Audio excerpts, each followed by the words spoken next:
हाँ भाई, क्या पढ़ा था हमने लास्ट क्लास में? We start with offer then acceptance, ठीक है। When offer is accepted, it's accepted proposal, और इसको हम क्या कहते हैं? प्रॉमिस, ठीक है ना। Promise with consideration is agreement, ठीक है। Agreement with enforceability is contract, ठीक है ना। ये हमने ये चीजें स्कोप देखा था। फिर हमने कहा कि सेक्शन 10 के अंदर कॉन्ट्रैक्ट एक्ट खुद इसका क्वेश्चन कर रहा है कि व्हाट एग्रीमेंट्स आर कॉन्ट्रैक्ट, ठीक है, कि कौन से एग्रीमेंट होंगे जो कॉन्ट्रैक्ट के दरमियान पहुंचेंगे। यानी कि कॉन्ट्रैक्ट और एग्रीमेंट में सिर्फ एक फर्क है, वो फर्क क्या था? इन्फोर्सिबिलिटी का। तो उन्होंने कहा कि भाई कौन से ऐसी चीजें होंगी जो इस एग्रीमेंट को इन्फोर्सिबिलिटी के लेवल तक लेकर आएंगी। तो उसने 5 चीजें बताई थी। कौन कौन सी? Free consent, lawful object, lawful consideration, capacity, agreement not declare void. तो हमने कहा ये 5 एलिमेंट्स और जो एग्रीमेंट के एलिमेंट्स हैं ये सारे एलिमेंट्स ऑफ कॉन्ट्रैक्ट हैं। यानी कल को आपसे कोई पूछता है कि what are the elements of the contract, तो मैं उसको बहुत आसान सवाल में कह सकता हूँ एग्रीमेंट होना चाहिए, capacity, free consent, lawful consideration, lawful object और एग्रीमेंट नॉट डिक्लेयर वॉइड, ठीक है। और अगर एग्रीमेंट को मैं ओपन करूं तो उसके अंदर क्या क्या चीजें आती हैं? ऑफर एंड एक्सेप्टेंस और कंसिडरेशन, ठीक है। लॉफुल कंसिडरेशन को उसने अलग से एम्फसाइज किया है, ठीक है। एग्रीमेंट विदाउट कंसिडरेशन नहीं बन सकता, ठीक है। बात क्लियर है, ठीक है। उसके बाद हमने कहा कि 1-2 चीजें हमने फर्दर ऐड की हैं जो स्पेसिफिकली बेयर एक्ट का पार्ट नहीं है, बट डेफिनेटली वो आपके एलिमेंट्स बनाती हैं, like intention to create legal relationship और लीगल फॉर्मेलिटीज, ठीक है। ऑनलाइन वाले हजरात में साथ हैं यहाँ पे?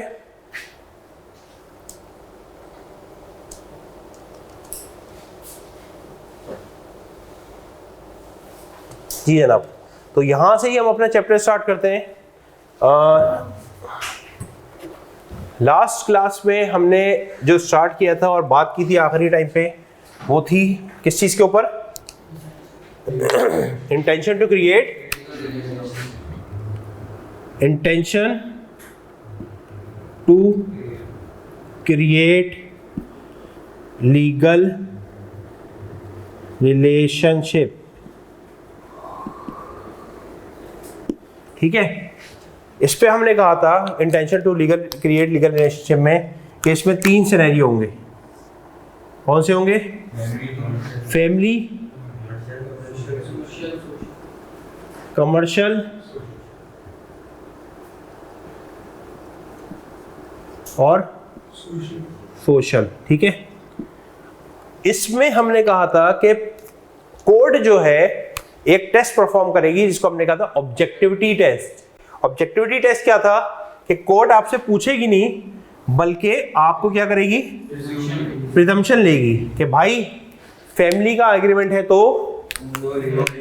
No, there is no intention to create legal relationship. Commercial है तो देयर इज ऑलवेज रिलेशनशिप, ठीक है। और सोशल है तो यहाँ पे मेरिट पे फैसला होगा, ठीक है, ठीक है। मतलब अगर मैं अपने दोस्त के साथ कोई काम कर रहा हूँ तो ये डिपेंड करेगा कि भाई दोस्त के साथ मेरी जो रिलेशनशिप हो रही है कॉन्टेक्ट की वो कैसी है, ठीक है। अगर मैं दोस्त के साथ बैठ के पार्टनरशिप बिजनेस कर रहा हूँ, होता है ना भाई, करते हो ना तुम लोग, कि भाई 1-2 बंदे मिले, उन्होंने एक IT की कंपनी खोल ली। अब है दोस्त, लेकिन क्या किया उन्होंने? एक कमर्शियल एग्रीमेंट किया। तो कमर्शियल एग्रीमेंट मैं कहूँगा भाई सोशल एग्रीमेंट है तो ये नहीं होगा, दैट इज डिफरेंट। बात क्लियर है? मैं दोस्तों के साथ आउटिंग के लिए जा रहा हूँ, दोस्तों के साथ मैं कोई और चीज कर रहा हूँ, वो एक अलग चीज है। बट अगर मैंने उसके साथ कमर्शियल एंगेजमेंट की है तो that is enforceable because there is a intention to create legal relationship. यहां तक क्लियर हो तुम लोग? ठीक है। हैंड आउट के पेज नंबर 3 पे आ जाओ।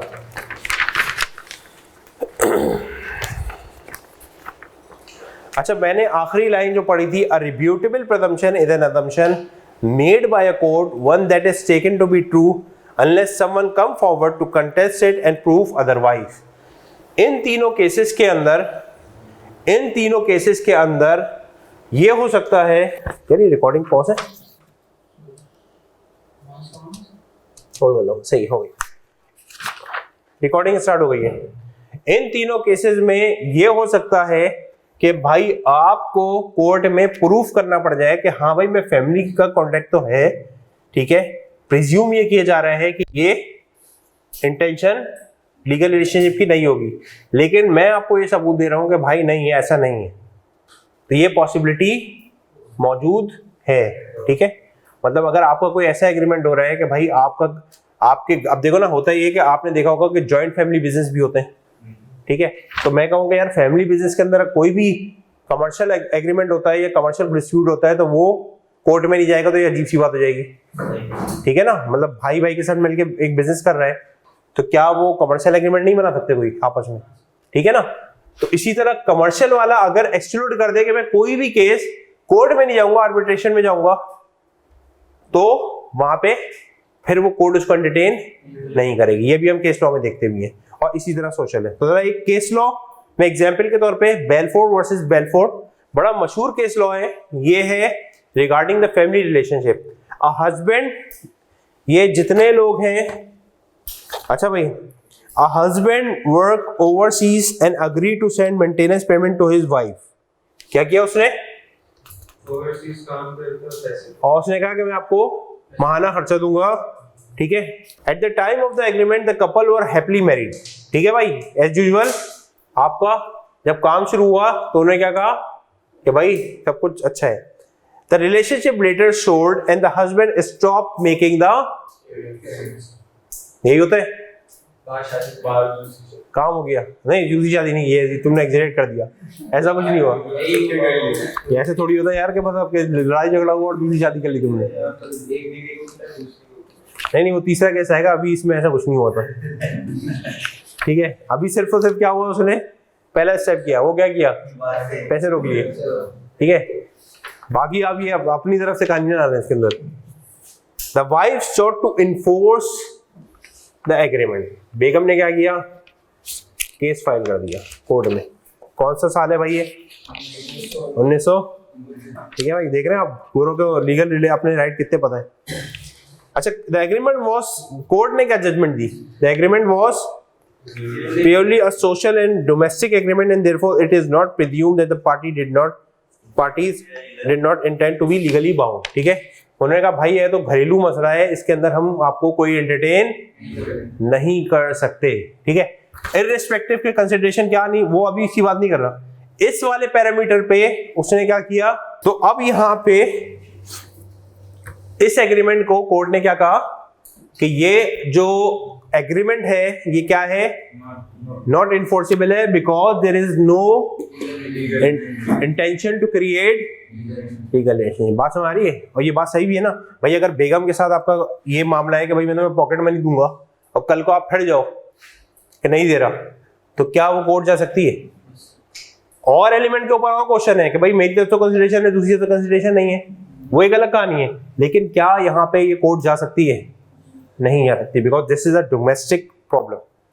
ठीक है, दूसरा केस पढ़ो, Rose and Frank company versus Crompton Bros.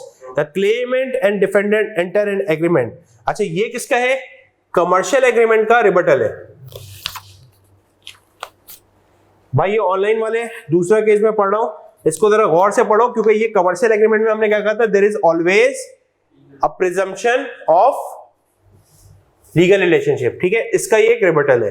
The claimant and defendants enter an agreement for the supply of some carbonised tissue paper. Under the agreement the claimant were to be the defendant sole agent in the US until March 1920। ठीक है, बात clear हो रही है?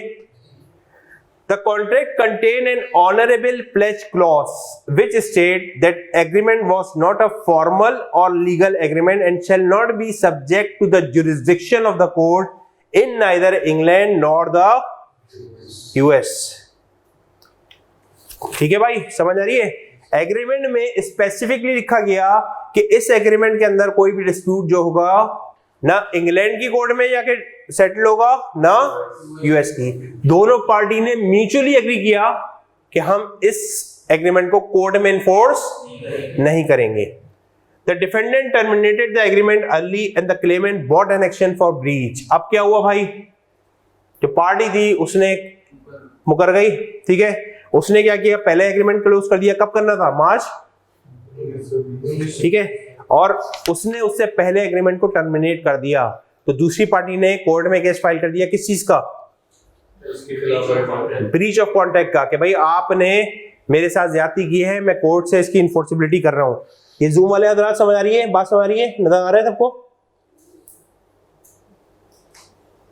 ये बार बार बंद क्यों हो रहे? सर ये एग्रीमेंट मार्च 1920 तक था और ये सेटल हुआ, केस का वर्डिक्ट आया। अच्छा केस चलते हैं भाई, लंबे लंबे चलते हैं, 5 साल कम है। नहीं पाकिस्तान में तो केस बंदा मर के निकल जाता है, उसके बाद पता चलता है कि कातिल था नहीं था। ठीक है, the honourable pledge clause rebutted the presumption. अब देखो फैसले का जरा वो पढ़ो, कॉन्टेक्स्ट पढ़ो। The honourable pledge clause rebutted the presumption which normally exists in commercial agreement that the parties intend to be legally bound by their agreement. The agreement therefore had no legal effect and was not enforceable by the।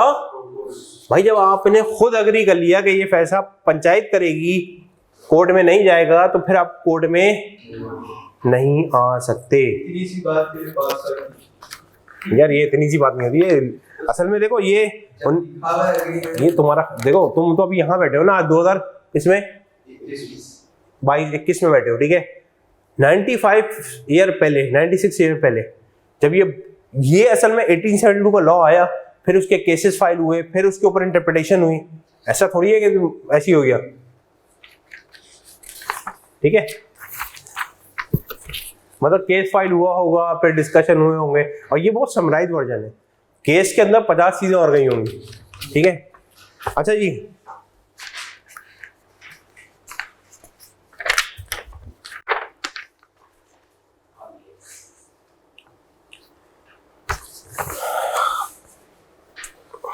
आगे वाली example पढ़ लेना, ये वैसे मैं समझा चुका हूं। दोनों एग्जांपल नॉर्मल एग्जांपल है, ठीक है। क्विक चेक पे आओ, जरा बताओ क्या होना चाहिए इसका। पेज नंबर 4 का क्विक चेक। यार देखो, शादी के जो मसले होते हैं ना, वो फैमिली कोर्ट के अंदर सेटल हो रहे होते हैं। वो कोर्ट यहाँ पे उसको बहुत कॉन्ट्रैक्ट बहुत ज्यादा टच नहीं करता, कि वो मेहर आपने अपने निकाहनामे में लिखवा दिया, उसको पे करना है नहीं करना है, और क्या कहते हैं इस तरह के, भाई बीवी को अपने माहाना खर्चा देना है। ये फैमिली कोर्ट्स के मसले मसाइल होते हैं, जिसमें आपके वो डिस्प्यूट चल रहा होता है कि भाई बच्चों को आपने, शौहर ने तलाक दे दी, बच्चों का खर्चा कौन उठाएगा, क्या नहीं करेगा, ठीक है। तो ये वहां पे डिसाइड हो रहे होते हैं। आप लोगों के पास हैंड आउट नहीं है? अच्छा, ग्रुप पे आ गए हैंड आउट वाले भाई, वहीं से देख लो। पेज नंबर 4 पे क्विक चेक है, मैरिड वर्सेस मैरिड। बताओ इसका क्या होगा। Mister Merritt and his wife jointly own a house. Mister Merritt left to live with another woman. ठीक है भाई, आ गया आपका case. They made an agreement that Mr. Merritt would pay Mrs. Merritt a £40 monthly sum and eventually transfer the house to her. If Mrs. Merritt kept up the monthly mortgage payment when the mortgage was paid, Mr. Merritt refused to transfer the house. Comment on the refusal by Mr. Merritt and legal rights of Mrs. Merritt. हाँ जी।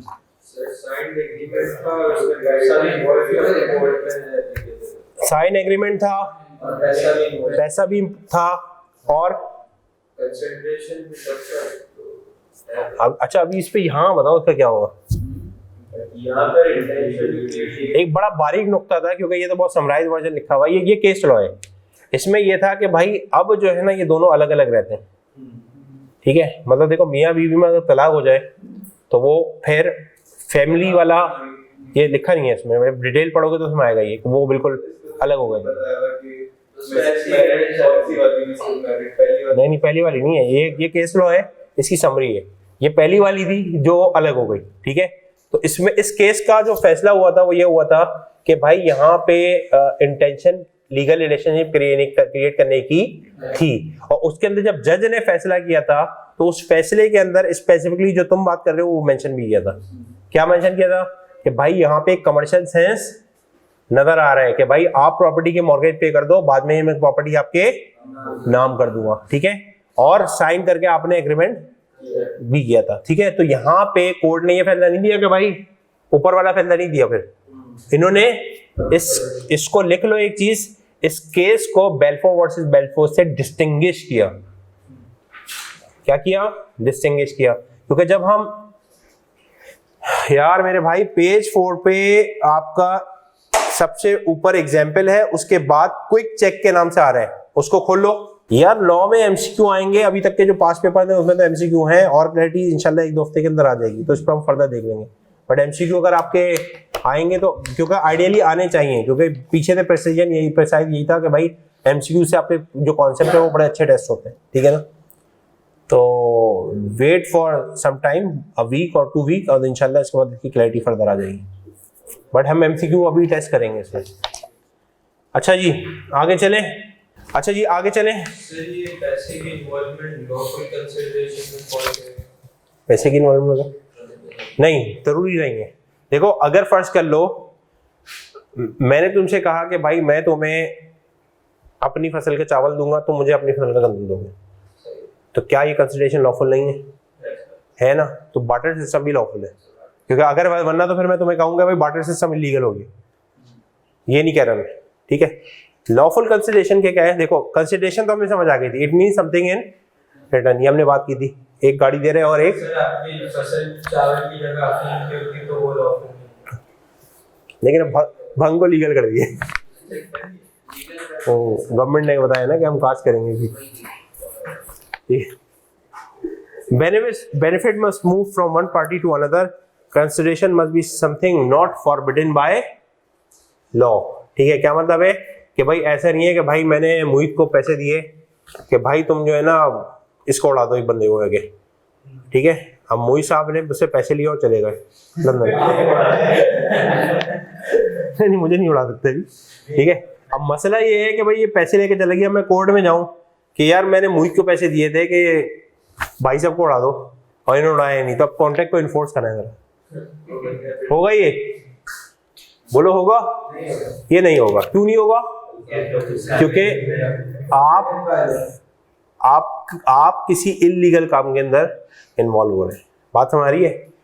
Adeel promise offer to buy computer from Babar for rupees 50,000, to which Babar respond positively. Here Adil promised to pay 50,000 is the consideration for Babar promise, and Babar promised to sell the computer is the consideration for Adil promise. ये तो simple है, ये वाली example तो simple है, ये आपके normal course of business है। Ahmed offer to Babar to pay 500,000 if he kill Chauhan, the consideration is, ठीक है। अब चौहान को अब दूसरा सिनेरियो हो सकता है कि मैंने कहा यार तुम इसको कत्ल करके आओ, मैं तुम्हें 5 लाख रुपए दूंगा, उस बंदे ने उसको उड़ा दिया, अब मैंने 5 लाख रुपए नहीं दे रहा, तो अब क्या बाबर जाके कहेगा मैंने तो देखो चौहान को मार दिया, कोर्ट इन्फोर्स करा है 5 लाख रुपए देने, बाबर आपको उड़ा दे। अब वो तो फिर देखो वो तो फिर एक गलत कहानी है ना, कोर्ट इसमें कुछ नहीं करेगी, ठीक है।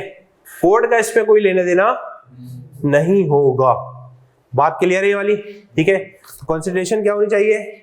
लॉफुल होना चाहिए। अभी हम एक और सेपरेटली पढ़ेंगे लॉफुल ऑब्जेक्ट, वो इससे ही कनेक्ट हो जाता है कि ऑब्जेक्ट लॉफुल होगा और कंसिडरेशन भी लॉफुल होगी। कैपेसिटी ऑफ द पार्टीज, यहां तक क्लियर हो? अभी हमने क्या क्या पढ़ लिया है? हमने पढ़ लिया offer acceptance, intention to create legal relationship, lawful consideration. अब हम पढ़ रहे हैं कैपेसिटी। देखो कैपेसिटी क्या चीज है? आईकेप का इलेक्शन कौन लड़ सकता है?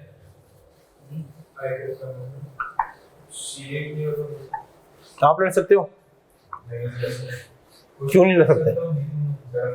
नहीं आईकेप का अगर फर्ज कर लो आईसीडब्ल्यू का मेंबर है, आईकेप का मेंबर नहीं है, फिर लड़ सकता है?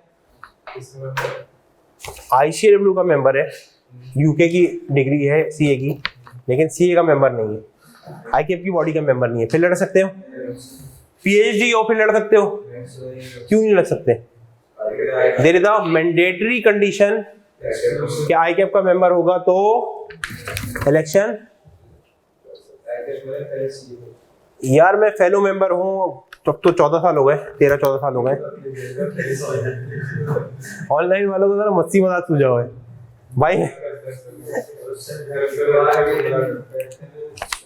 अच्छा जी, तो इसका मतलब there is a capacity issue when you are going to, ठीक है, गो फॉर द इलेक्शन। तो इसका मतलब ये है कि कैपेसिटी का क्या मतलब निकला कि आपके कुछ प्री रिक्विजिट्स होते हैं जिसको आपने फॉलो करना होता है, ठीक है। अगर वो नहीं है तो आप उस काम में एंटर नहीं कर सकते। हो सकते हो, ठीक है। अब आप सीए में रजिस्टर नहीं हो, सीए का पेपर दे दो जाके, ऐसा हो सकता है? आपको आईकेप में आके रजिस्टर होना पड़ेगा एज ए स्टूडेंट, ठीक है। आपका एक नंबर आएगा, उसकी बेस पे आपका एडमिट कार्ड आएगा और उसके बाद आप पेपर दोगे। आप मुंह उठा के जाके एग्जामिनेशन में यार मुझे सब कुछ आता है, आता भी हो, आप ये पेपर नहीं दे सकते। क्यों नहीं दे सकते? क्योंकि आपकी कैपेसिटी नहीं है। तो आप कैपेसिटी यहाँ पे किस चीज की है? Every person is competent to contract who is. अब देखो यहाँ पे आपको कॉन्ट्रैक्ट के अंदर बताया गया कि भाई ये वो लोग हैं जो कॉन्ट्रैक्ट करने के काबिल है।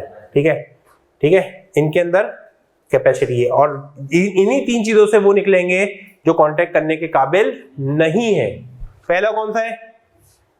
Who is of the age of majority according to the law। क्या मतलब हुआ?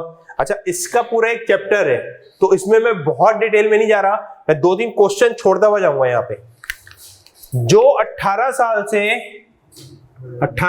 या 18 साल से पीछे है, 18 साल हो गया तो मेजर हो गया। क्या हो गया? ये वाला मेजर नहीं है भाई, ये जवान वाला मेजर नहीं है। ठीक है, एज ऑफ मेजॉरिटी आ गई यहाँ पे। इससे पहले ये कोई कॉन्ट्रैक्ट, इसके साथ कोई भी कोई कॉन्ट्रैक्ट करेगा तो वो वॉइड होगा। वॉइड का क्या मतलब है? इनफोर्सेबल नहीं होगा। ठीक है, बट क्वेश्चन में यहां छोड़ के जा रहा हूं, तो क्या यूट्यूबर जो है बच्चे है ना, जो बच्चे चाइल्ड एक्टर हैं, क्या उनके साथ कोई कांटेक्ट नहीं हो सकता? मैं भी आंसर नहीं दे रहा। ठीक है, तो यहां पे बाय लॉ पहली चीज क्या लिखी गई कि अगर कोई एग्रीमेंट किसी बच्चे के साथ करता है तो ये एग्रीमेंट नहीं होगा, इन्फोर्सेबल बाय लॉ नहीं होगा। मतलब क्या हुआ? एक बच्चा है और एक मेजर है, दोनों ने एग्रीमेंट किया कि भाई आपकी प्रॉपर्टी है, बच्चे के नाम पे विरासत के अंदर प्रॉपर्टी आ गई कि भाई ये प्रॉपर्टी आप मुझे भेज दें। उन्होंने कहा ठीक है, आप मुझे 10 लाख रुपए एडवांस दे दें। बच्चे को आपने 10 लाख एडवांस दिया, बच्चा वो 10 लाख खा गया। बच्चा भी बड़ा फिल्म का। उसके बाद उसने कहा कि भाई ना घर दूंगा ना पैसा दूंगा। क्या कोर्ट में जाके तुम 10 लाख रिकवर करा सकते हो? नहीं करा सकते। बात क्लियर है? बस यहीं पे इस टॉपिक को रुकूंगा मैं, क्योंकि इस टॉपिक की पूरी इंटरेस्टिंग जो कहानी है वो कहां पे पढ़ेंगे हम? कैपेसिटी ऑफ द पार्टीज के चैप्टर के अंदर पढ़ेंगे। बट आपको ये पता चल गया कि किसके साथ कांटेक्ट कर सकते हैं, किसके साथ नहीं कर सकते। Sir minor law will be applicable for them, मतलब क्या? यह सवाल सही से करो Ali Hussain. Minor law will be applicable for them का क्या मतलब है? बच्चों के लिए माइनर लॉ यार वो क्रिमिनल होता है, जुवेनाइल कोड होती है, वो एक अलग चीज होती है। सिविल लॉ की बात हो रही है। ठीक है, वो जब बच्चा क्राइम करता है तो उसकी अलग कहानी होती है, वो जुवेनाइल कोड्स होती है उसकी। बट यहाँ पे ये बात हो रही है, पहला प्रिंसिपल क्या है कि whenever you go for the agreement you have to ensure कि आप एग्रीमेंट किसके साथ कर रहे हैं? मेजर टू मेजर एग्रीमेंट होगा, माइनर के साथ एग्रीमेंट नहीं होगा। बट इसकी एक्सेप्शन कुछ होंगी तो वो हम पढ़ेंगे उसके रिस्पेक्टिव चैप्टर में। बट यहाँ पे आपके लिए प्रिंसिपल क्या है? पहला प्रिंसिपल क्या है मोहित? बच्चा जो भी होगा मेजर होगा। ठीक है, पहली चीज समझ आ रही है। Number 2, who is of sound mind. ये सब बड़ा फ्लो है। क्या साउंड माइंड का? क्या साउंड माइंड है? कोई भी कॉन्ट्रैक्ट में फंस गया वो अपने आप को पागल दिखाने नहीं, पागल ऐसे दिखा नहीं सकता ना, प्रूफ करना होता है। ऐसे नहीं होता, डॉक्टर प्रैक्टिशनर डॉक्टर बताते हैं।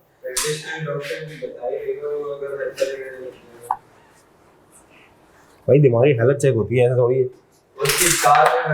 देखो हुईज ऑफ साउंड माइंड का क्या मतलब है?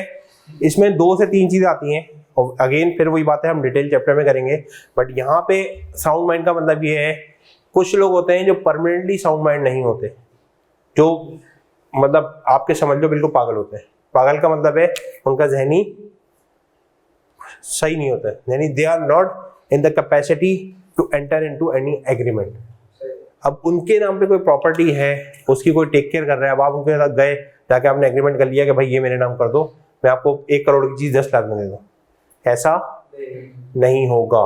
बात क्लियर है? ये क्लियर हो रहा है? ठीक है, ऐसा नहीं होगा, क्योंकि इसका मतलब ये है कि आप उस बंदे के साथ एग्रीमेंट कर रहे हैं जिसकी मेंटल कैपेसिटी इस तरह की नहीं है। सेकेंडली, वो लोग भी कुछ होते हैं जो टेम्परली घूमे हुए होते हैं, ठीक है। और टेम्पररी जो फेज होते हैं ना, कानून क्या कहता है, लिख लो अपने पास, डिटेल हम पढ़ेंगे इसकी आगे चैप्टर में। कानून कहता है कि अगर कोई बंदा टेम्पररी अनसाउंड माइंड है तो आप उसके साथ कांटेक्ट कब कर सकते हो, जब वो और जब वो अनसाउंड माइंड है तो उसका कांटेक्ट नहीं कर सकते। साउंड माइंड सर वो साउंड माइंड कर दे और कोर्ट को बोले साउंड कोर्ट में प्रूफ करना पड़ेगा, ये वकील का काम है। क्या हो गया? हाँ क्या? नहीं 15 मिनट के ऐसे साउंड माइंड नहीं आ रहे कि 15 मिनट में आ रहे हैं। हाँ जैसे गजनी वाला था, ठीक है ना, शॉर्ट टर्म मेमोरी, बट वो आपको कोर्ट में प्रूव करना पड़ेगा गजनी वाला केस, ठीक है। देखो इंपॉर्टेंट चीज ये है, कानून ये कहता है कि भाई बहुत सारे लोग ऐसे होते हैं, जैसे मैं आपको एग्जांपल देता हूँ, कुछ लोग क्रॉनिक डिजीज के अंदर होते हैं तो उनकी कुछ नैर्कोटिक्स मेडिसिन होती हैं, ठीक है। लाइक कुछ लोग होते हैं जो मॉर्फिन लेते हैं। मॉर्फिन क्या है, वो बेसिकली अफीम ही है। जब बहुत ज्यादा एक्सट्रीम पेन होता है तो वो आपको देते हैं, उससे आपका जहन सुन हो जाता है।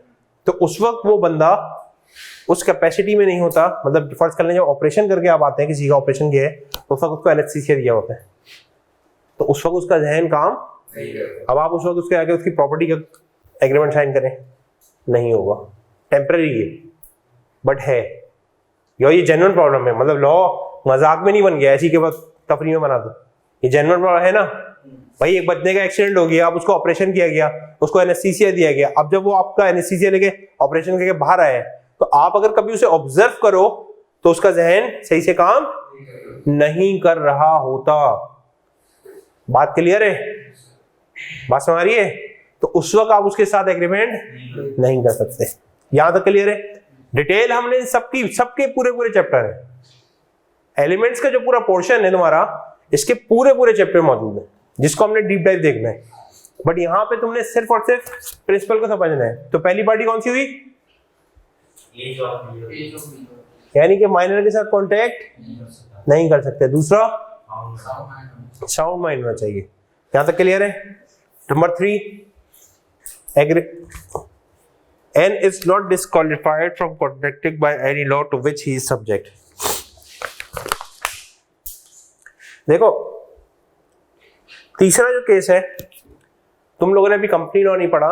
कंपनी लॉ में ये है कि अगर कोई डायरेक्टर पता है ना कौन होते हैं? कौन होते हैं?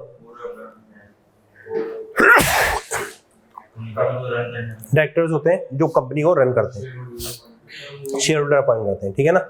अब ये डायरेक्टर्स होते हैं, इनके ऊपर कुछ पेनल्टीज भी हैं।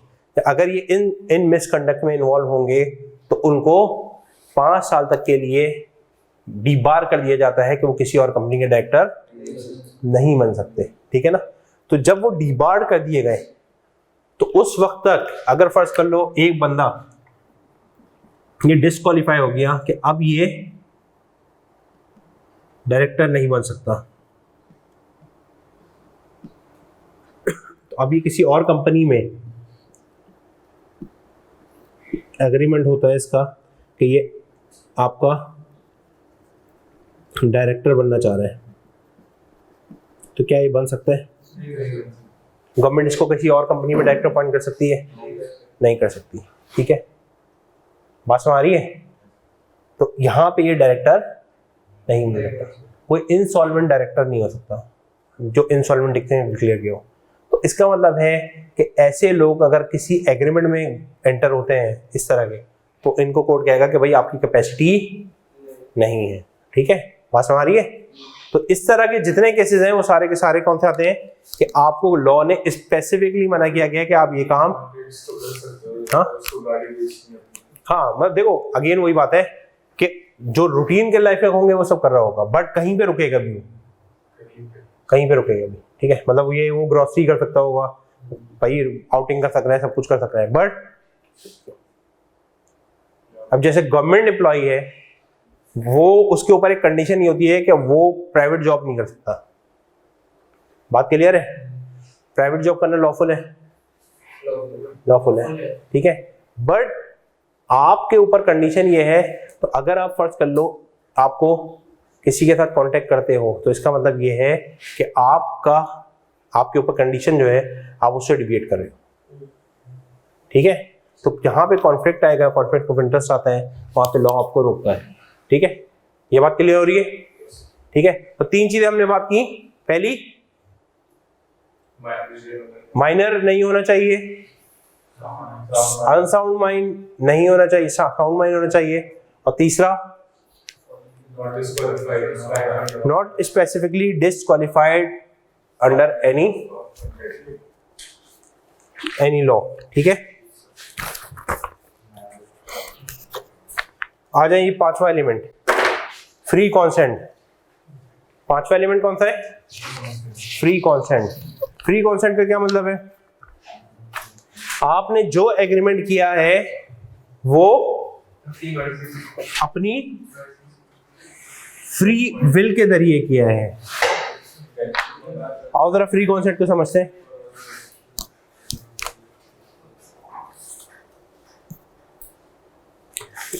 यार ये आपको, आपका जो साउंड माइंड होते हैं वो मेडिकल कंडीशंस जो होती हैं वो डॉक्टर वेरीफाई कर रहे होते हैं, जिससे पता चल रहा होता है कि भाई ये फ्री माइंड है, मतलब अनसाउंड माइंड है या नहीं है।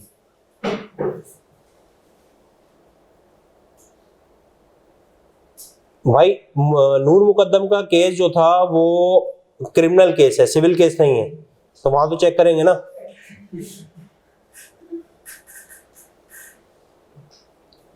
मेडिकल टेस्ट होता है भाई, जो मेडिकली डॉक्टर बताएगा कि ये साउंड माइंड था या नहीं है, ठीक है। Who is running their company? कौन सी कंपनी?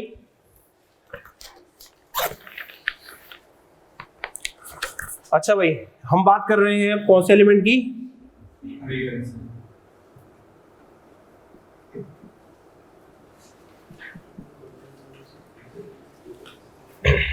एक बंदा है अहमद और एक बंदा है बिलाल, ठीक है। अहमद ने कि घर की एक वैल्यू है, अहमद इसका घर खरीदना चाहता है और इस घर की वैल्यू कितनी है? 1 करोड़ रुपए, ठीक है। बात क्लियर है? ये लिख भी लो अपने बात। अब अहमद जो है उसने क्या किया? बी के बच्चे को किडनैप कर लिया,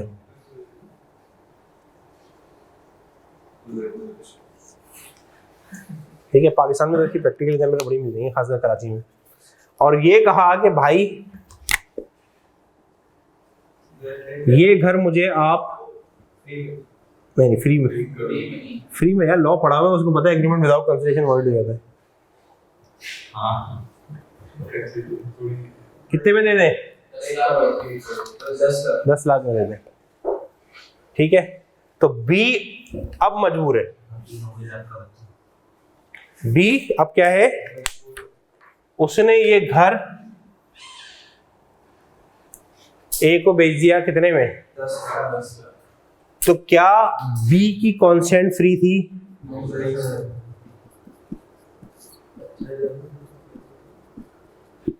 क्या फ्री थी? नहीं थी। क्या वो क्वेश्चन है भाई?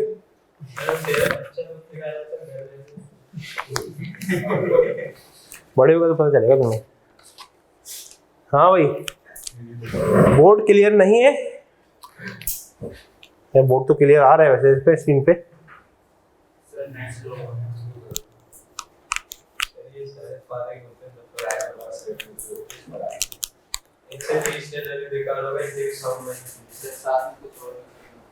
एरो से ऊपर का क्या लिखा है? ये हाउस लिखा है, ये इसकी बात कर रहे हो? ये हाउस लिखा है।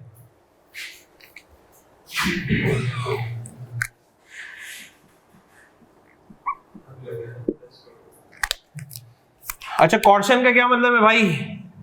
कॉर्शन का मतलब है आपसे कोई भी क्रिमिनल एक्ट करके एग्रीमेंट कराया गया।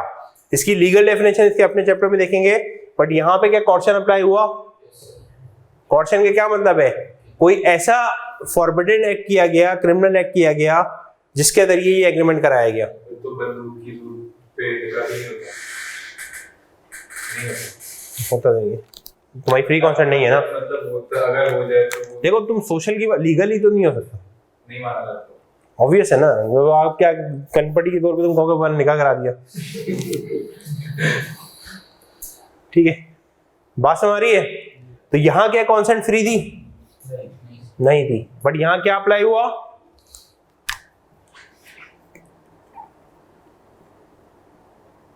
कॉर्शन। कॉर्शन क्या चीज है? कोई भी आपका क्रिमिनल एक्ट परफॉर्म किया गया आप पे या आपके डायरेक्ट फैमिली पे, और आपसे क्या कराया गया? कोई कॉन्ट्रैक्ट कराया गया जिसके अंदर आपसे कोई ट्रांजैक्शन की गई है, तो यहां पे आपकी कॉन्सेंट फ्री। तो अगर कॉन्सेंट फ्री नहीं है तो आपका वैलिड कॉन्ट्रैक्ट नहीं होगा। बात क्लियर है? आप कोर्ट में जाके कह सकते हैं बाद में जब हालात ठीक हो जाए, आर्मी ऑपरेशन हो जाए, कि भाई ये जो एग्रीमेंट मैंने किया था ये वाइड नहीं होगा, ये क्या होगा ये हम अभी क्लासिफिकेशन में पढ़ेंगे, बट ये आपका वैलिड कॉन्ट्रैक्ट नहीं होगा। ठीक है, बात समझ आ रही है? सब कुछ मौजूद है, ऑफर दी उसने कि 10 लाख में मुझे भेज दो, आपने 10 लाख में दे भी दिया उसे, लेकिन कंसिडरेशन भी है, ठीक है, intention to create legal relation भी है, लेकिन कॉन्सेंट फ्री नहीं है, कॉन्सेंट फ्री नहीं है। अच्छा, इसमें अब आते हैं 5 एलिमेंट। लेकिन उसमें तो प्रूफ करना मुश्किल हो जाएगा क्योंकि 10 लाख में लड़की वाले कैश नहीं देंगे, मार्केट में वो भी नहीं होगा पेमेंट का। किस चीज का पेमेंट का प्रूफ ही नहीं होगा। नहीं, पेमेंट भाई प्रॉपर्टी ट्रांसफर करते हो तो फिर लिखते हो कंसिडर कितने में बेचा, ऐसा नहीं है यार, कानून है हमारे यहाँ मौजूद, ठीक है, बात क्लियर हो रही है। अब इंपॉर्टेंट चीज ये है कि इसके इस तरह की 5 चीजें मौजूद हैं जिसमें आपकी कॉन्सेंट फ्री नहीं होती। पहली कौन सी है? कॉर्शन, ये हमने एग्जांपल ली। दूसरी कौन सी है? Undue influence. तीसरी फ्रॉड। चौथी मिसरिप्रेजेंटेशन। 5वीं मिस्टेक। ठीक है, अब ये पूरे डिटेल चैप्टर है, मैं इसकी सिर्फ एक छोटी छोटी एग्जांपल लेके आपको यहां पे सिर्फ कॉन्सेप्ट समझा रहा हूं। कॉर्शन समझ आ गया? ठीक है, कॉर्शन में कोई इशू? अनड्यू इन्फ्लुएंस किसे कहते हैं? यहां तक कोई क्वेश्चन? यार कॉर्शन की डेफिनेशन, लीगल डेफिनेशन में अभी यहां पे एक्सप्लेन नहीं कर रहा, बट ये समझो कि कोई भी आपकी क्रिमिनल एक्ट के जरिए, मतलब अगर फर्ज कर लें आपकी प्रॉपर्टी उनको नहीं मिल रही और उस पर उन्होंने शॉपिंग प्लाजा बनाना है, तो उन्होंने आपके बच्चे को किडनैप कर लिया, ठीक है, और उसको बोला कि भाई आप ये जब तक हमें नहीं बेचोगे इस प्राइस पे तो हम आपको ये बच्चा नहीं रिलीज करेंगे। तो ये आपने कोई क्रिमिनल एक्ट के जरिए कॉन्टेक्ट किया है, तो दिस इज कॉल्ड कॉर्शन। ठीक है, क्लियर है यहां तक? अच्छा, अनड्यू इन्फ्लुएंस,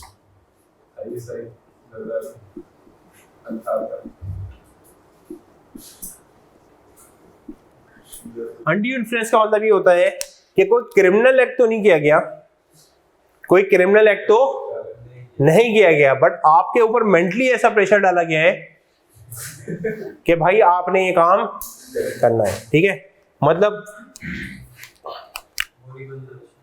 भाई आप अब जैसे होता है ना कि वो पीर मुर्शिद का रिलेशन होता है ना।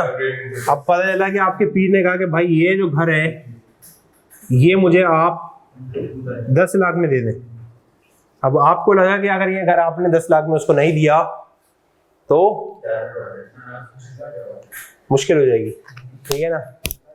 इस तरह फर्ज कर लो एक टैक्स अथॉरिटी का बंदा है, ठीक है, टैक्स कमिश्नर है, और वो आपका टैक्स एसेस कर रहा है, तो एक अपरेंट अथॉरिटी है उसकी, क्या है कि वो आपके टैक्स में मसले मसाइल कर सकता है। ठीक है, उसने भी कुछ किया नहीं है, उसने आपसे सिर्फ ये कहा कि यार ये जो आपकी क्या कहते हैं गाड़ी है मुझे अच्छी लग रही है, या आप बेचने का इरादा हो तो मुझे बताना, और उसके बाद उसने उसका कांटेक्ट कर लिया।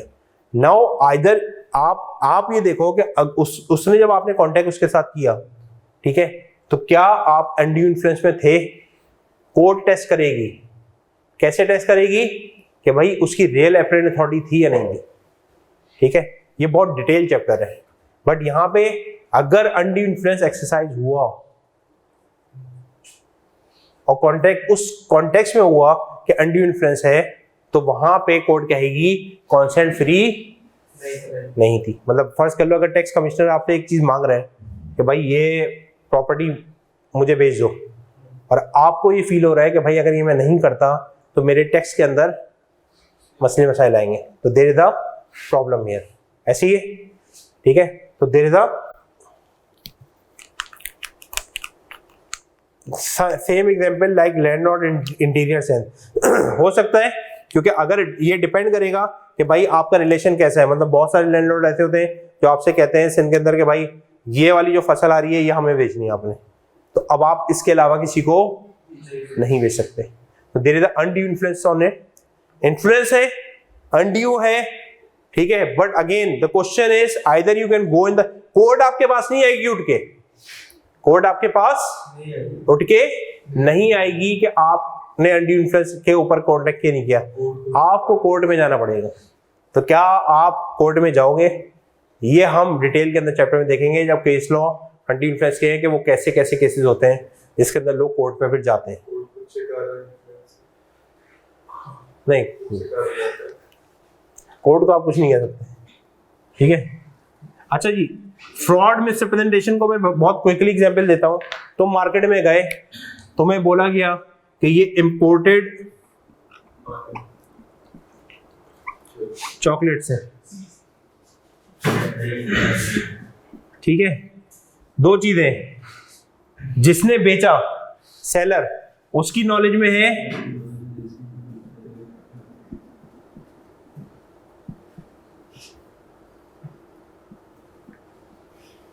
और उसकी नॉलेज में यार ये लिख भी लो, लिखना है तो लिख लो, ये काम आएंगे तुम्हारी चीजें।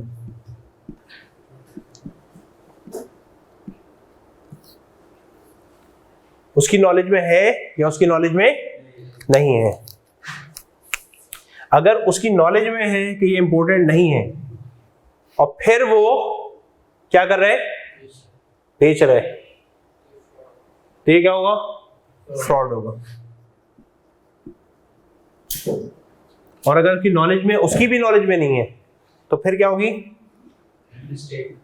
मिसरिप्रेजेंटेशन।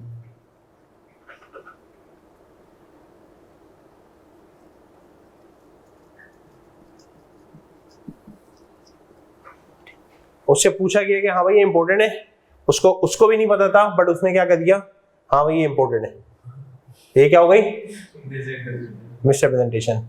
बट अगर उसको पता था कि ये इंपॉर्टेंट नहीं है, लेकिन उसको ये पता था कि अगर मैं इंपॉर्टेंट नहीं बोलूंगा तो इसकी कीमत कम हो जाएगी, तो फिर ये क्या करेगा, फ्रॉड। तो इन दोनों केसेस के अंदर भी आपका वैलिड कॉन्ट्रैक्ट नहीं होगा। बात क्लियर है? इसके सब डिटेल हमने उसके रिस्पेक्टिव चैप्टर में पढ़नी है। तो यहाँ तक फ्री कॉन्सेप्ट समझ आ रही है, ठीक है। तो हम अभी यहीं पे इसको फ्री कॉन्सेप्ट को ये करते हैं। मिस्टेक में भी ऐसे ही है कि मिस्टेक जो होती है उसमें आप सब्जेक्ट मैटर के मामले में क्लियर नहीं हो। हाँ, इस तरह तो कोई भी फ्रॉड करके मिसरिप्रेजेंटेशन में डाल देगा, भले ही कॉन्ट्रैक्ट टर्मिनेट हो जाए, दोनों के मेजर कॉन्सिक्वेंसेस सेम है। पेनल्टी नहीं लगेगी, मिसरिप्रेजेंटेशन पे भी पेनल्टी, डैमेजेस पे करने पड़ेंगे। डैमेजेस तो पे करने पड़ेंगे, उस फ्रॉड में ज्यादा होता है। फ्रॉड में एक आपके पास जो फ्रॉड में होता है ये है कि आपको पता है चीजें, ठीक है, तो वहां पे आपके कॉन्सिक्वेंसेस एक दो स्टेप ज्यादा होते हैं, ठीक है। बट वो अभी हम यहाँ पे डिस्कस नहीं कर रहे। हाँ, ये प्रूफ करना पड़ेगा, ये प्रूफ करना पड़ेगा। और ये प्रूफ देखो, अगेन फिर कह रहा हूँ, प्रूफ करना लॉयर का काम होता है कि भाई इसके पास पीछे से जो माल आ रहा है उसकी कोई ना कोई रसीद होगी, उस रसीद पे लिखा होगा कि हमने कहाँ से लिए, कैसे लिए, वो ये प्रूफ कर दे। देखो वो ये प्रूफ कर दे कि भाई जब मैंने लिया था तो उसने देखो इंपोर्टेड लिख के दिया था। अब पीछे का मसला है, ठीक है। तो ये पार्टी तो इस पे ही केस फाइल करेगी, ये फिर पीछे केस फाइल करेगा। क्लियर है? समझ आ रही है भाई? और अगर फर्ज कर लो इसको तो मिला लोकल, इसको पता है ये लोकल है और ये आगे बेच रहे हैं, तो फिर ये पीछे केस फाइल करेगा, करेगा नहीं करेगा? नहीं करेगा, क्योंकि उसको पता है कि फ्रॉड मैंने किया, पीछे से फ्रॉड नहीं हुआ है। बात क्लियर है? ठीक है। यार अनड्यू इन्फ्लुएंस बेसिकली ये है कि अगर आपकी कोई रियल अपरेंट अथॉरिटी हो और वहां पे अनड्यू इन्फ्लुएंस का मतलब ये होता है कि फर्स्ट कर लें, इसको इस तरह ले लें कि आपका एक टैक्स कमिश्नर है, आपका टैक्स की पूरी आपकी असेसमेंट उसके साथ चल रही है। अब उसने ड्यूरिंग द असेसमेंट आपके साथ एक लीगल एग्रीमेंट किया और उसमें ट्रांजेक्शन का जो अमाउंट है उसने कहा कि ये प्रॉपर्टी मुझे बेच दें या कोई ये आपका अपना एसेट बेच दें, और उस एसेट के अमाउंट को कम कर दिया, ठीक है, तो ये आपका अनड्यू इन्फ्लुएंस है, क्योंकि आपके ऊपर इन्फ्लुएंस ये है कि आपने अपना ये जो पार्टी के साथ कॉन्ट्रैक्ट किया है, पार्टी के साथ कॉन्ट्रैक्ट किया है, पहले मैं एक का सवाल का जवाब दे दूं, पार्टी के साथ कॉन्ट्रैक्ट किया है, उस वक्त उसने अपना अनड्यू इन्फ्लुएंस इस्तेमाल किया है और उस अनड्यू इन्फ्लुएंस के जरिए आपके साथ कॉन्ट्रैक्ट किया है और ट्रांजेक्शन को या तो अमाउंट कम करके लिया है या उसी पे लिया है, लेकिन आपको एग्रीमेंट के अंदर लेकर आ गया, ठीक है। सर अगर उसकी नॉलेज में है कि इंपोर्टेड चॉकलेट है तो वो फ्रॉड में कैसे सेल करेगा? नहीं, देखो एग्जाम्पल ये है कि उसने, मैं एक पार्टी हूं, मैंने इंपोर्टेड चॉकलेट चाहिए थी मुझे, ठीक है, मैं दुकान में गया, दो सिनेरियो हो सकते हैं, उसके पास इंपोर्टेड चॉकलेट नहीं थी और उसकी नॉलेज में था कि ये मेरे पास इंपोर्टेड चॉकलेट नहीं है, ठीक है, उसने बट मुझे क्या कह के बेचा कि ये इंपोर्टेड चॉकलेट है, ठीक है, तो उसने क्या किया, फ्रॉड किया।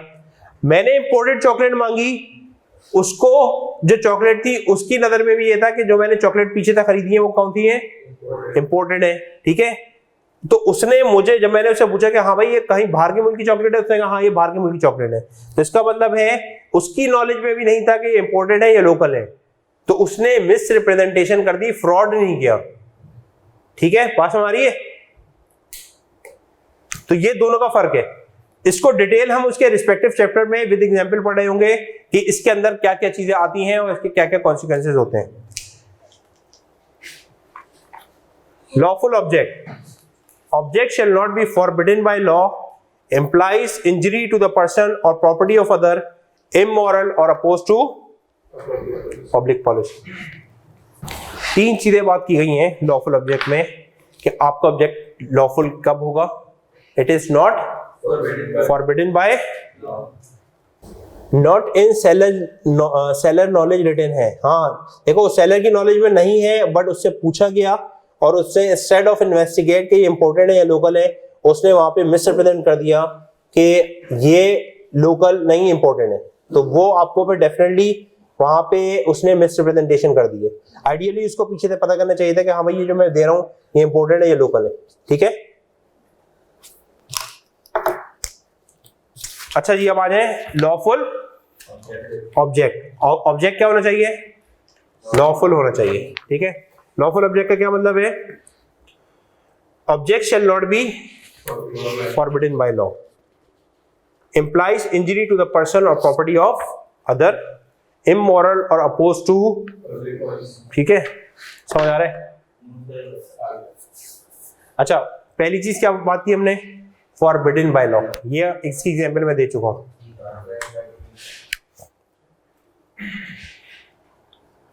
ए और बी के दरमियान किसी को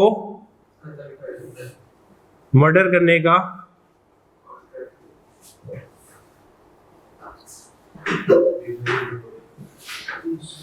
ये फॉरबिडन बाय लॉ है,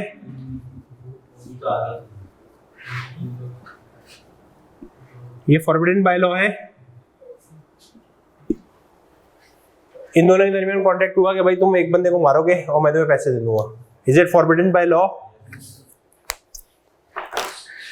implies injury to the person and property, ठीक है। आपने किसी को पैसे दिए कि भाई गुल्लू भट्ट बन जाओ, गुल्लू भट्ट ने भी क्या किया था,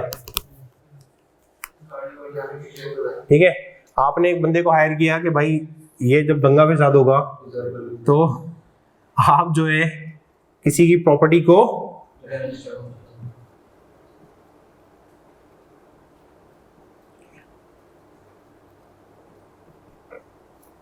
तो ये क्या है, implies injuries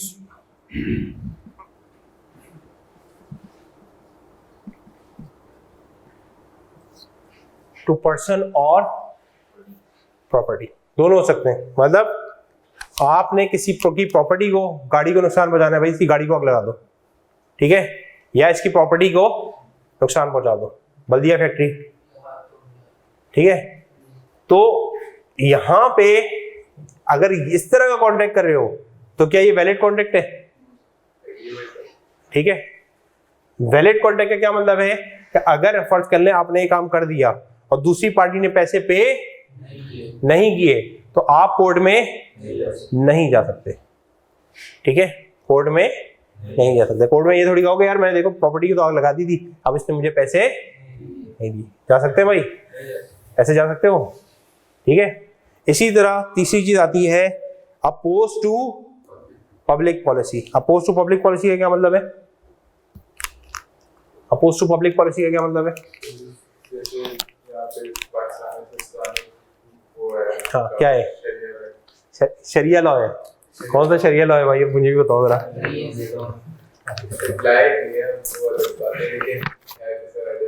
देखो अपोज टू पब्लिक पॉलिसी का ये ले लो कि भाई आप यहाँ पे ओपनली कोई उल्टा सीधा क्लब खोल दो, ठीक है, पता चल रहा है कि भाई आपने कहा कि भाई मैं ये वाला बिजनेस कर रहा हूँ, ठीक है, जो दुनिया में अलाउ होते ही यार अलाउ नहीं, ठीक है, दैट इज अपोज टू। अब आपने खोला यार कि मैं डॉल्फिन मॉल के अंदर एक शॉप ली और आपने एक बहुत बड़ा सा बार बना दिया शराब का, क्या क्या ख्याल है आपका? कर दें? हो जाएगा? हो जाएगा, लेकिन यहाँ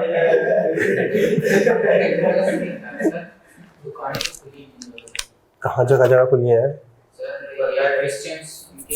लॉ ने लाइसेंस दिए हुए परमिटेड।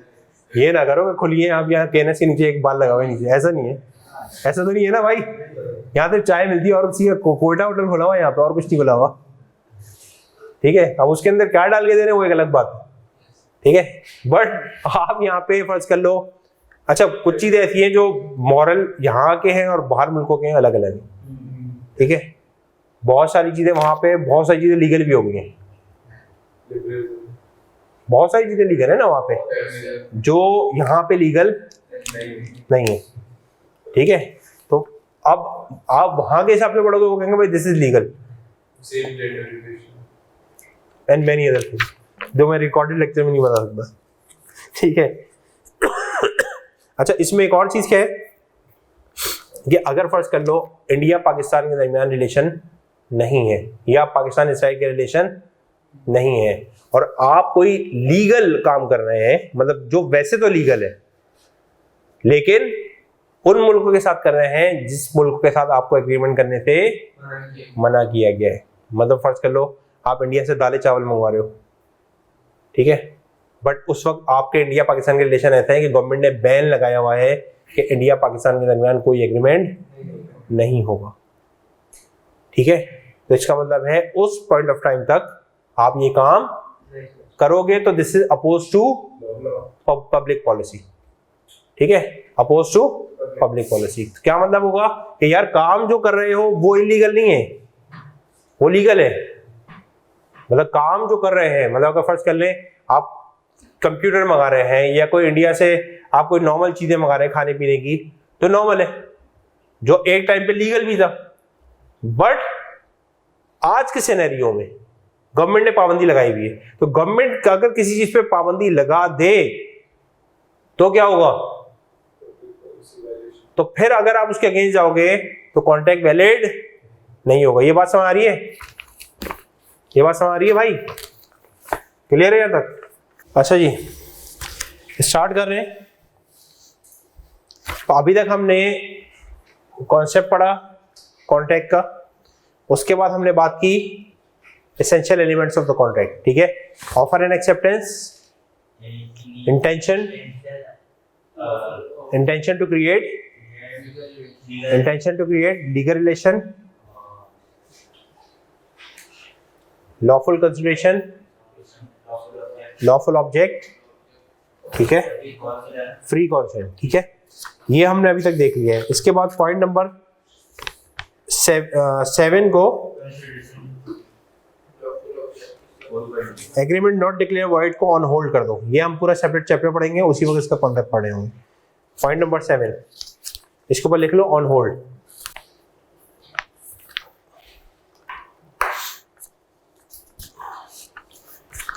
पॉइंट नंबर 8, अच्छा ये इंपॉर्टेंट पॉइंट है और एग्जाम में काफी बार टेस्ट भी हो चुका है कि the terms of the contract should be certain, definite and not वेग। टर्म ऑफ द कॉन्ट्रैक्ट कैसी होनी चाहिए? सर्टेन, डेफिनेट एंड नॉट वेग। क्या मतलब हुआ कि आप जो कॉन्ट्रैक्ट कर रहे हैं उसके बारे में आप अपनी प्रॉपर डिटेल स्पेसिफिकेशन बताएंगे। अगर आपकी टर्म्स वेग होंगी तो उस टर्म्स की वेग होने से होगा ये कि आपकी कोई सर्टेनिटी नहीं होगी। आप जब किसी के पास अपना डिस्प्यूट लेके जाओगे तो वो जज नहीं कर सकेगा कि आप बात क्या करना चाह रहे हैं। बात क्लियर है? अभी यहाँ पे एग्जाम्पल है और ये कॉन्ट्रैक्ट एक्ट के अंदर एग्जाम्पल है, तो इसको जरा समझो और पढ़ो। पहली example, A agree to sell to B 100 ton of oil. अब आपने एग्रीमेंट के अंदर एक कहानी ये लिखी कि भाई मुझे आप 100 टन का ऑयल दे दें। अब पहला क्वेश्चन क्या आएगा? कौन सा ऑयल? अब वो उसमें लिखा हुआ नहीं है एग्रीमेंट में, तो कोर्ट में आप जब जाओगे और बोलोगे भाई मुझे इन्होंने ऑयल प्रोवाइड नहीं किया, तो कोर्ट का पहला क्वेश्चन आएगा कौन सा ऑयल भाई। ठीक है, there is nothing whatever to show what point of oil was intended, the agreement is void for uncertainty. तो कोर्ट इसको एंटरटेन नहीं करेगी। देख लो अपने पास क्या, और ये एग्जाम में टेस्ट हो चुका है तो इसको जरा प्रॉपर्ली जरा समझो। कोर्ट इसको एंटरटेन नहीं करेगी।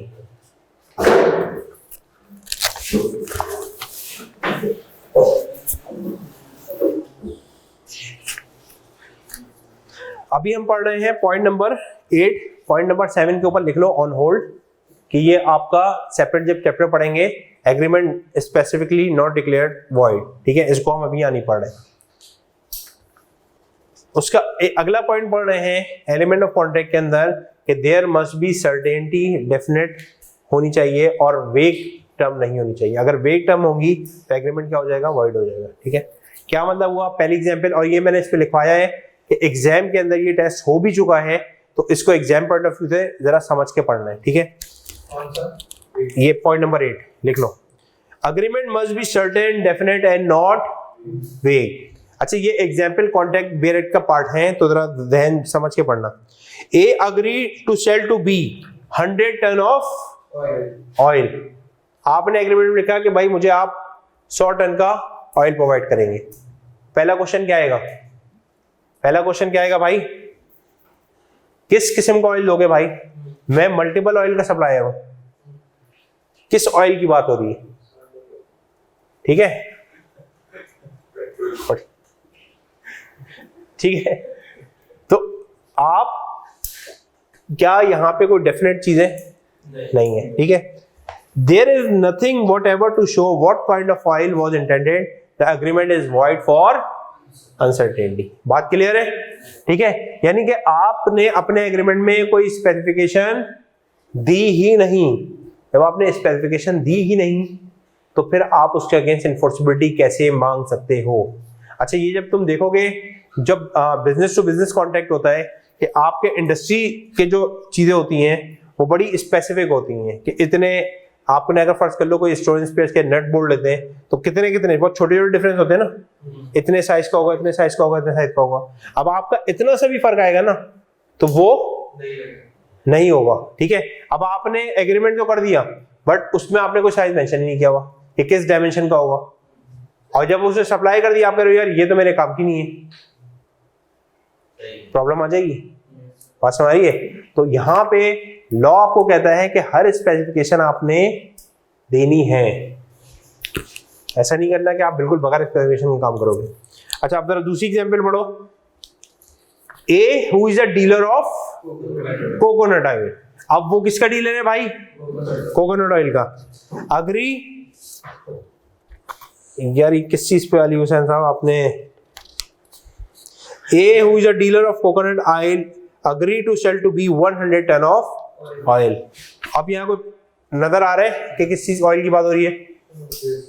क्या यहाँ किस चीज की बात हो रही है? तो अब किस चीज की बात हो रही है पता चल रहा है? ठीक है, the nature of A state afford an indication of the meaning of the word and has entered into a contract for the sale of 100 ton of तो यहाँ पे कॉन्ट्रैक्ट वैलिड है। देखो ये एग्जाम पॉइंट ऑफ व्यू से तुम्हें ध्यान में रखना पड़ेगा कि जहां पे सिंगल, मैं अगर फर्ज कर लो एक सिंगल प्रोडक्ट बेचता हूं, मैं सैमसंग का डीलर हूं, तो इसका क्या मतलब होगा कि अगर मैं जब वहां जाके मोबाइल की बात करूं तो कौन से मोबाइल की बात कर रहा हूं? सैमसंग का। तो ये नहीं कहोगे कि यार ये तो इतने सारे मोबाइल थे, किसकी बात हुई है? क्योंकि मेरी दुकान पे, मेरी शॉप पे रखा हुई क्या है? सैमसंग होता है ना भाई। आप लकी बन जाओ, वहां पे क्या मिलता है? वहां पे एक आउटलेट बना हुआ है सैमसंग का, या एक हुआवे का आउटलेट बना हुआ है। वहां पे क्या तुमने देखा है कि वहां जुम्मा बाजार लगा हुआ है? वहां क्या होता है? एक ही प्रोडक्ट, एक ही कंपनी की प्रोडक्ट मिल रही होती है। तो जब अगर वहां जाके कोई आप डील करोगे तो क्या आपको सर्टेनिटी होगी कि जब आप मोबाइल कहोगे तो कौन सा मोबाइल होगा? सैमसंग होगा। ठीक है। A agree to sell to B all the grain in my granary at Peshawar। ठीक है। अब आपने क्या किया? देखो अब एक और इंपॉर्टेंट कॉन्सेप्ट आया। आप एग्रीकल्चरिस्ट हो, आपने कहा कि भाई इस पूरी जो फसल है, ये इस पूरी फसल का सौदा करते हैं, इसमें से जो भी प्रोडक्ट निकलेगी, फसल पूरी निकलेगी, ठीक है, ये सारी की सारी मैं आपको बेच दूंगा इतने अमाउंट में। होता है? प्रैक्टिकली होता है? या आप स्क्रैप का काम करते हो? स्क्रैप का काम पता है क्या होता है? क्या होता है? स्क्रैप आ जाते हैं वो, कभी कभी तो स्पेसिफिकली बिक रहा होता है, बट अक्सर कैसे बिकता है? लॉट में बिकता है। पूरे कमरे में स्क्रैप पड़ा हुआ है, हाँ भाई ये सब कुछ पड़ा हुआ है, इसकी बिल लगा दो। आपने अपनी मोटी मोटी असेसमेंट की और क्या किया? बिल लगा दी। ठीक है। तो क्या इस अब यहाँ पे कोई अनसर्टेनिटी है? यहाँ पे कोई अनसर्टेनिटी है? आपके ध्यान में ये तो नहीं आ रहा कि यार यहाँ तो कोई काउंट ही नहीं किया हमने अभी कुछ, या अभी तो फसल पैदा ही नहीं हुई, या ये जो अभी इसके अंदर एग्जाम्पल है कि भाई आपकी जो ये एग्रीकल्चर का सामान रखा हुआ है, ये कमरे में रखा हुआ है, इसको तो हमने अभी तोला भी नहीं है। यहाँ क्या कह रहा है contract? A agree to sell to B all the grain in my granary at Peshawar.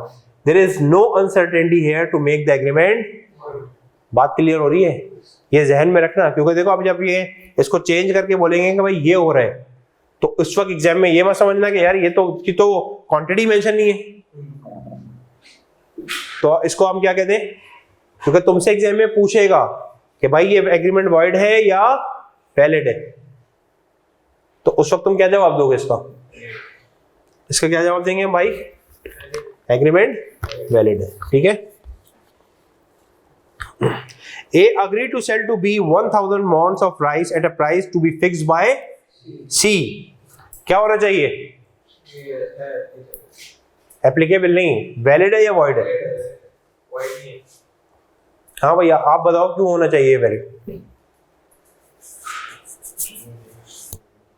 सी अगर कोई सरकारी इदारा को बताए भाई इतने भी सही करनी हो गवर्नमेंट की तरफ से प्राइस लिस्ट आ गई, तो फिर ये बोलेगा भाई इसकी प्राइस लिस्ट के मुताबिक दे दूं। बिल्कुल यही एग्जाम्पल है। अच्छा मैं इसकी एक और एग्जाम्पल लेता हूं। एक पार्टी है ABC लिमिटेड और एक पार्टी है, ये अपने कंपनी के शेयर्स बेचना चाह रही है। किसको? क्लियर है? कौन किसको बेचना चाह रहे हैं? प्राइस आपकी फिक्स नहीं हुई है। ठीक है। अब ये जो शेयर बेचना चाह रहा है, ये पार्टी जो दूसरी पार्टी को शेयर बेचना चाह रही है, इस शेयर की क्या होनी चाहिए? शेयर वैल्यूएशन होनी चाहिए। भाई ये तो कह रहा है कि मेरे जो शेयर है वो 100 रुपए का है, बट इसको लग रहा है कि ये शेयर आपका 60 रुपए से ऊपर का नहीं है, तो कौन डिटरमिन कर रहा है? ये और ये।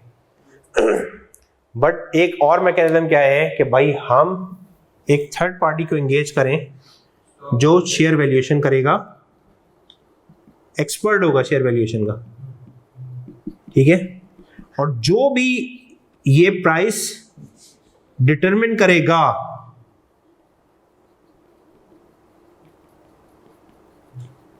इसके ऊपर हम एग्रीमेंट कर लेंगे।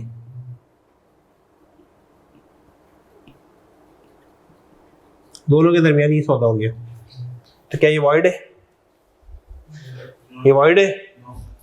वॉइड नहीं है। क्यों? थर्ड पार्टी प्राइस फिक्स कर रही है, बट ये प्राइस फिक्स हो जाएगी और इस पे आप अग्री करोगे। बात क्लियर है? तो मैं, क्योंकि आप कहोगे यार प्राइस अभी सर्टेन नहीं है, तो ये सौदा,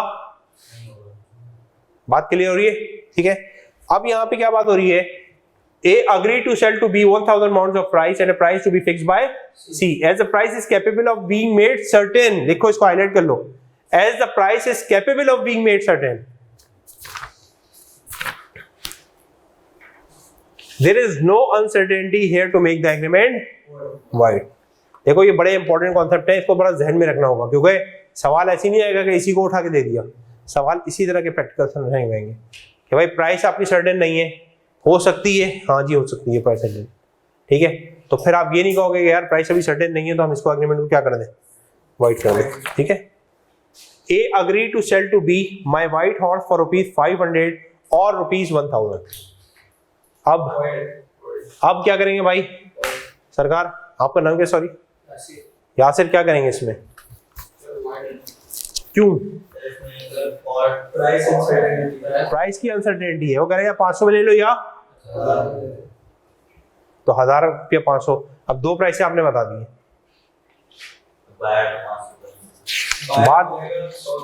बात ये है कि टर्म्स डेफिनेट नहीं है, ठीक है। There is nothing to show which of the two prices are to be given. The agreement is a void agreement. ये एग्जाम फोकस पॉइंट है, वही इंपॉर्टेंट है। सारी प्रैक्टिस होगी भाई। अभी मैंने क्या कहा है कि जितने कॉन्सेप्ट हैं ये सारे के सारे हमने प्रैक्टिस करने हैं। आपके काफ़ी एमसीक्यू मैंने हफ्ते आखिर में लगाए हुए, ठीक है, ये जो यहाँ पे।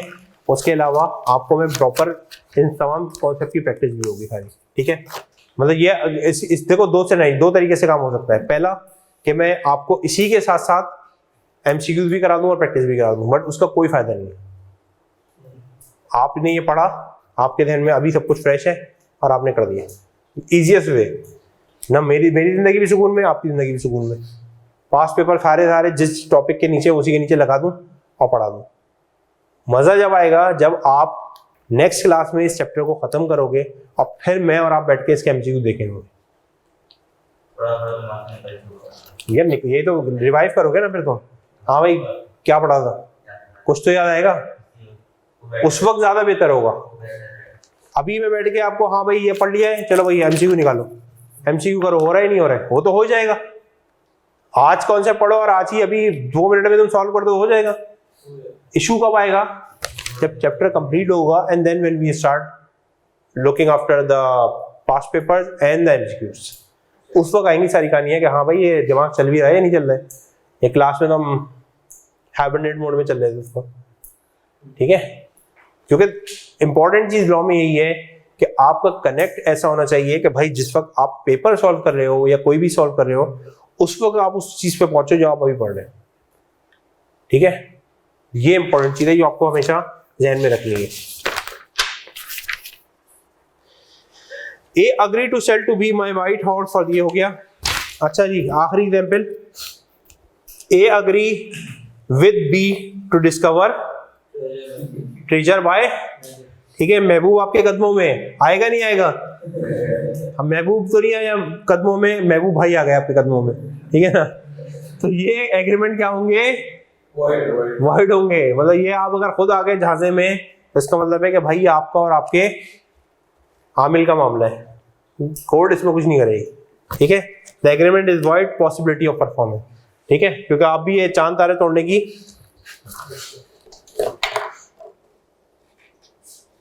देखो यहाँ यही बात हो रही है कि price at the time of the contract certain ना भी हो बट आपकी फ्यूचर में सर्टेन हो रही हो तो कॉन्ट्रैक्ट वैलिड रहता है। क्योंकि आमतौर पे जैसे मैंने ये वाली एग्जांपल दी शेयर वैल्यूएशन की, तो आपकी हो सकता है कि भाई आप दोनों ने कहा कि भाई जो भी ये पार्टी डिसाइड करेगी तो इसमें हम इस पर अग्री कर जाएंगे। थर्ड पार्टी अगर प्राइस डिसाइड कर रही है या फिर अगर कोई गवर्नमेंट प्राइस डिसाइड कर रही है तो उस प्राइस पे आपका एग्रीमेंट हो सकता है, वो एग्रीमेंट वॉइड नहीं होगा। और वो eight the time of contract price certain नहीं है बट फ्यूचर में सर्टेन हो रही है, ठीक है। Just like सीबैक। सीबैक क्या है?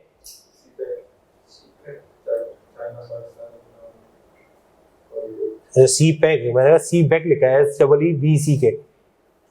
सीपैक में देखो, सीपैक के तो कॉन्ट्रैक्ट हो रहे हैं ना आपके। सीपैक की प्राइस सर्टेन किस चीज की नहीं है, कॉन्ट्रैक्ट हो रहे हैं आपके। आपके रोड बन रहे हैं, आपके रेलवे स्टेशन बन रहे हैं, रेलवे ट्रैक बन रहे हैं, वो तमाम चीजों के तो कॉन्ट्रैक्ट प्रॉपर हो रहे हैं, ठीक है। तो उसमें तो तमाम चीजें एग्रीमेंट हो रही हैं उसके अंदर। अच्छा जी, आखिरी पॉइंट है एलिमेंट्स का, लीगल फॉर्मेलिटीज, ठीक है। लीगल फॉर्मेलिटीज का क्या मतलब है कि मेरे तमाम एलिमेंट्स पूरे हैं, ठीक है। मेरे तमाम एलिमेंट्स, यासिर भाई, मेरे तमाम एलिमेंट्स पूरे हैं, लेकिन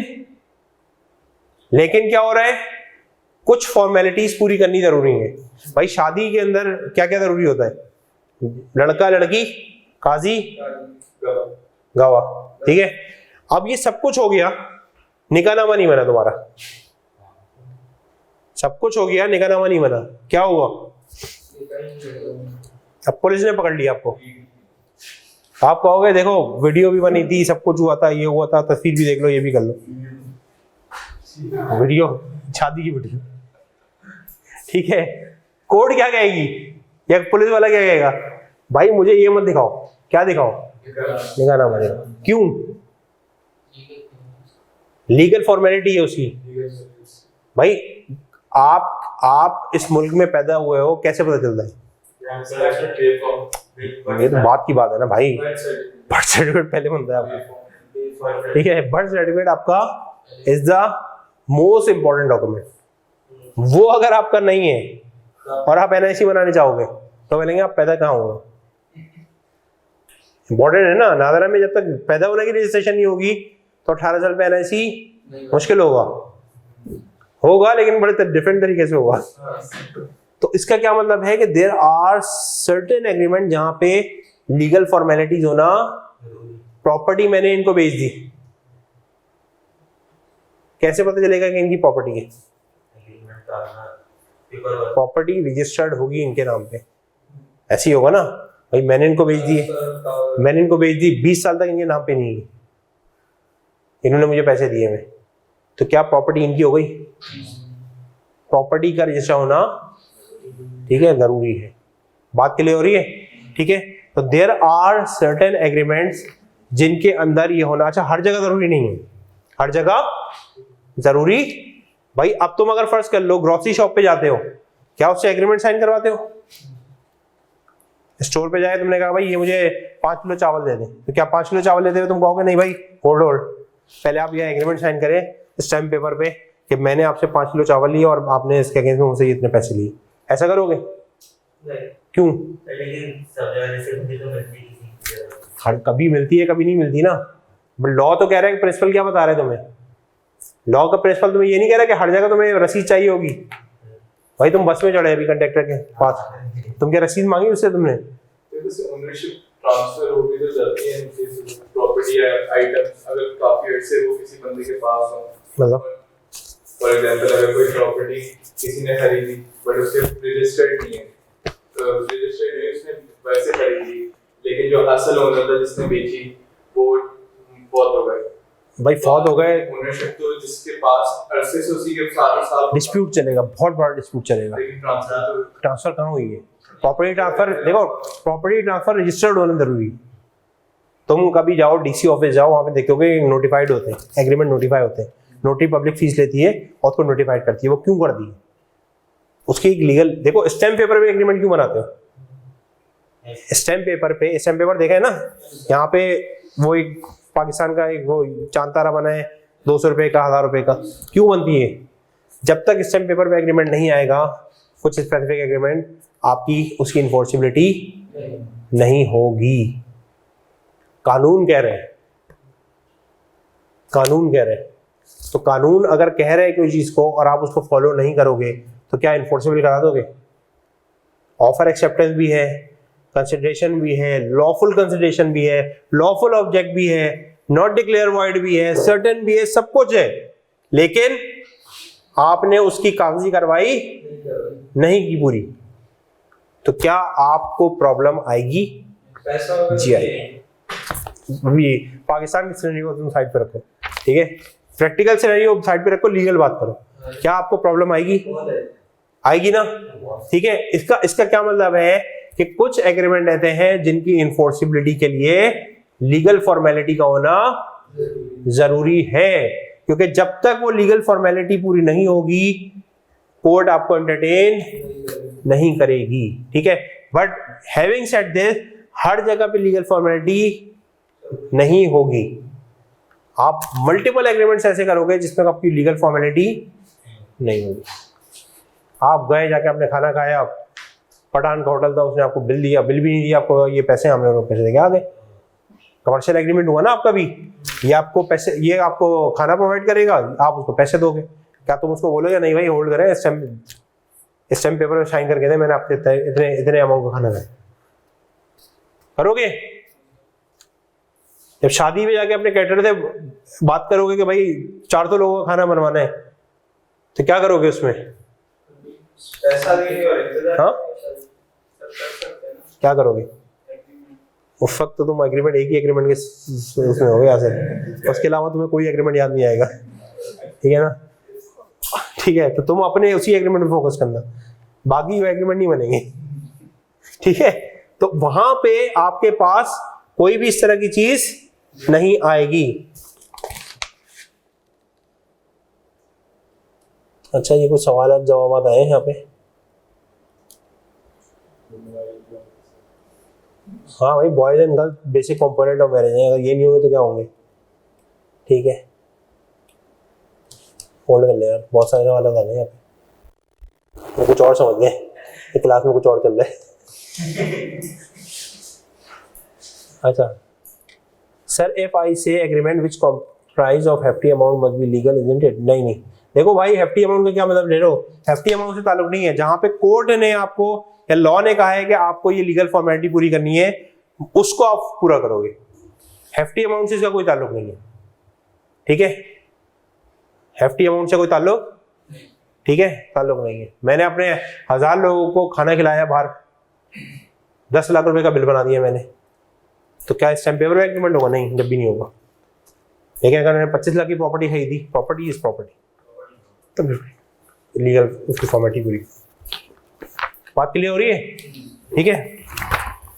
The agreement must comply with the necessary formalities, writing, register and stamp in order to make it enforceable. यहाँ पे एक और एग्जांपल लिखी हुई है, an oral agreement for arbitration about present dispute is unenforceable because the law of arbitration क्या record करता है? Such arbitration agreement must be in writing. तो लॉ कह रहा है कि भाई ये कैसे होगा? राइटिंग में होगा। तो फिर आप ये नहीं कह सकते कि नहीं भाई हमने तो दोनों डिसाइड किया था आर्बिट्रेशन कर लेंगे, खुद बहुत लिख के दोगे आर्बिट्रेशन होगी, तो वो इन्फोर्सेबल होगा। बात क्लियर है? यहाँ आपके एलिमेंट्स ऑफ कॉन्ट्रैक्ट एंड होते हैं। कोई क्वेश्चन एलिमेंट ऑफ कॉन्ट्रैक्ट के अंदर अब तक?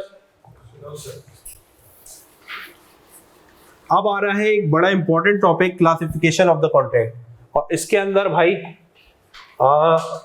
हैंडआउट पे जाने से पहले मैं तुम लोगों को पहले कुछ क्लैरिटी व्हाइट बोर्ड पे दे देता हूँ, ताकि जब आप एग्रीमेंट के क्लासिफिकेशन पढ़ो तो उस वक्त आपको प्रॉब्लम ना आ रही हो। यार जिसको ऑफ लेना है मुझे बताओ, अभी क्या टाइम हुआ है? 12:20 हुए हैं। 1 बजे की क्लास पे कैसे ऑफ मिलेगा 12:20 पे? ऑफलाइन जिन जाने ऑफलाइन, जिनको जाने चले हो, लेकिन मैं तो भाई अपना क्लास का टाइम तो पूरा करेंगे ना, वरना आखिर में तुम ही लोग बैठे होगे 6-6 घंटे की क्लास ले रहे होगे, फायदा नहीं है ना। देखो मैं हमेशा एक चीज कहता हूँ कि यार क्या बेहतर है, आज से शुरू करो, टाइम के साथ चलते रहो और आखिरी में जाके सुकून से खत्म कर लो, या ये कि भाई सुबह क्लास शुरू करें और शाम के 5 बजे खत्म हो रही हो।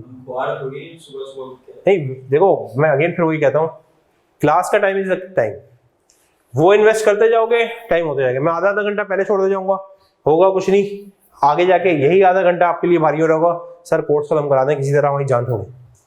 और मैं करूंगा क्या, सुबह इतवार को बुलाऊंगा तुम्हें 9-10 बजे और रात के 5 बजे, शाम 5 बजे छोड़ूंगा, और तुम लोगों के पास कुछ नहीं वो उस वक्त होगा कि भाई तुम 6 घंटे बैठ के मुझे सुनने हो। उससे बहुत बेहतर है कि भाई अभी जो टाइम में हमारा चल रहा है उस पर सुकून से चलते रहो। अच्छा जी, अब हम यहाँ बात कर रहे हैं क्लासिफिकेशन ऑफ कॉन्ट्रैक्ट। क्लासिफिकेशन 3 तरीके से होती है, ठीक है? वैलिडिटी, परफॉर्मेंस एंड फॉर्मेशन, ठीक है। अब हम यहाँ पे बात कर रहे हैं बेस्ड ऑन वैलिडिटी कॉन्ट्रैक्ट किस किस किस्म के हो सकते हैं। तुम्हें एलिमेंट्स याद रहेंगे, एलिमेंट्स याद है, क्योंकि एलिमेंट्स के हिसाब से ही हम यहाँ पे वैलिडिटी को चेंज कर रहे होंगे। तो वैलिडिटी पे अगर मैं लिखूं आपके पास कॉन्ट्रैक्ट को बेस्ड ऑन वैलिडिटी, अभी हम यहाँ पे पढ़ रहे हैं बेस्ड ऑन वैलिडिटी, ठीक है। और इस वैलिडिटी को ही आज हमने समझना है, बाकी दो का आज मैं टच नहीं करूंगा, क्योंकि वैलिडिटी वाली जो चीजें हैं ये इतनी आगे जाके कंफ्यूज होती हैं, आपको आप खुद कंफ्यूज हो रहे थे कि सर ये वॉइडेबल है, इलीगल है, कैसे है। तो इसको पहले जरा सुकून से समझ लो। वैलिडिटी किसको कहते हैं? एक कॉन्ट्रैक्ट जो आपका वैलिड कॉन्ट्रैक्ट है। दूसरा कॉन्ट्रैक्ट कौन सा है, बोलो? नहीं, इनवैलिड नहीं है भाई, वॉइडेबल कॉन्ट्रैक्ट। तीसरा कौन सा है?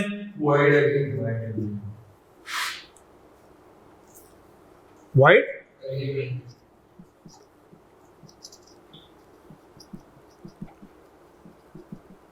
चौथा कौन सा है? Wide contract. उसके अलावा कौन सा है? इलीगल।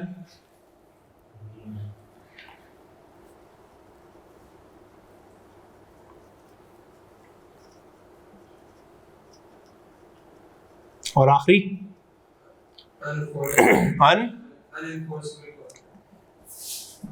अनइन्फोर्सेबल।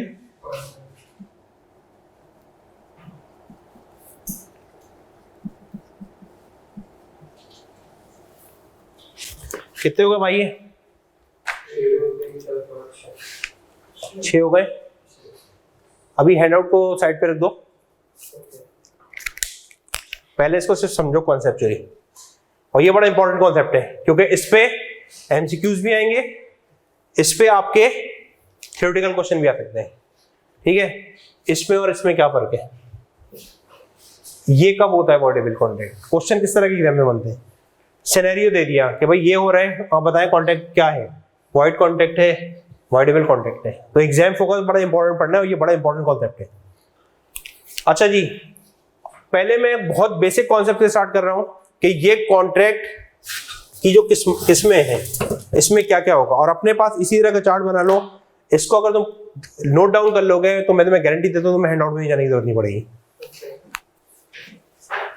बट ये लिख लो, आधे पेज पे हो जाएगा, एक पेज, आधे पेज पे भी हो जाएगा। इससे ये अगले पेज पे ले आओ, फ्रेश पे, मुश्किल हो जाएगी तुम्हें।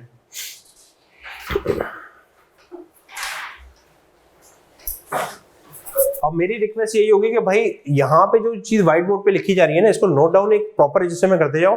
हैंडआउट में इसलिए दिया मैंने कि तुम्हें ड्राफ्टिंग समझ आ रही है, बट तुम्हारा जो रिवीजन होगा ना वो इधर से होगा।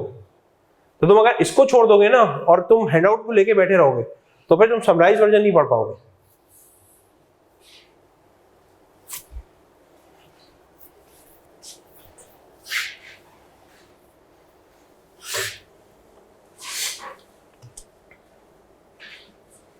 अनइन्फोर्सेबल कॉन्ट्रैक्ट, आखिरी जो हेड है वो क्या क्या लिखा है मैंने? अनइन्फोर्सेबल कॉन्ट्रैक्ट।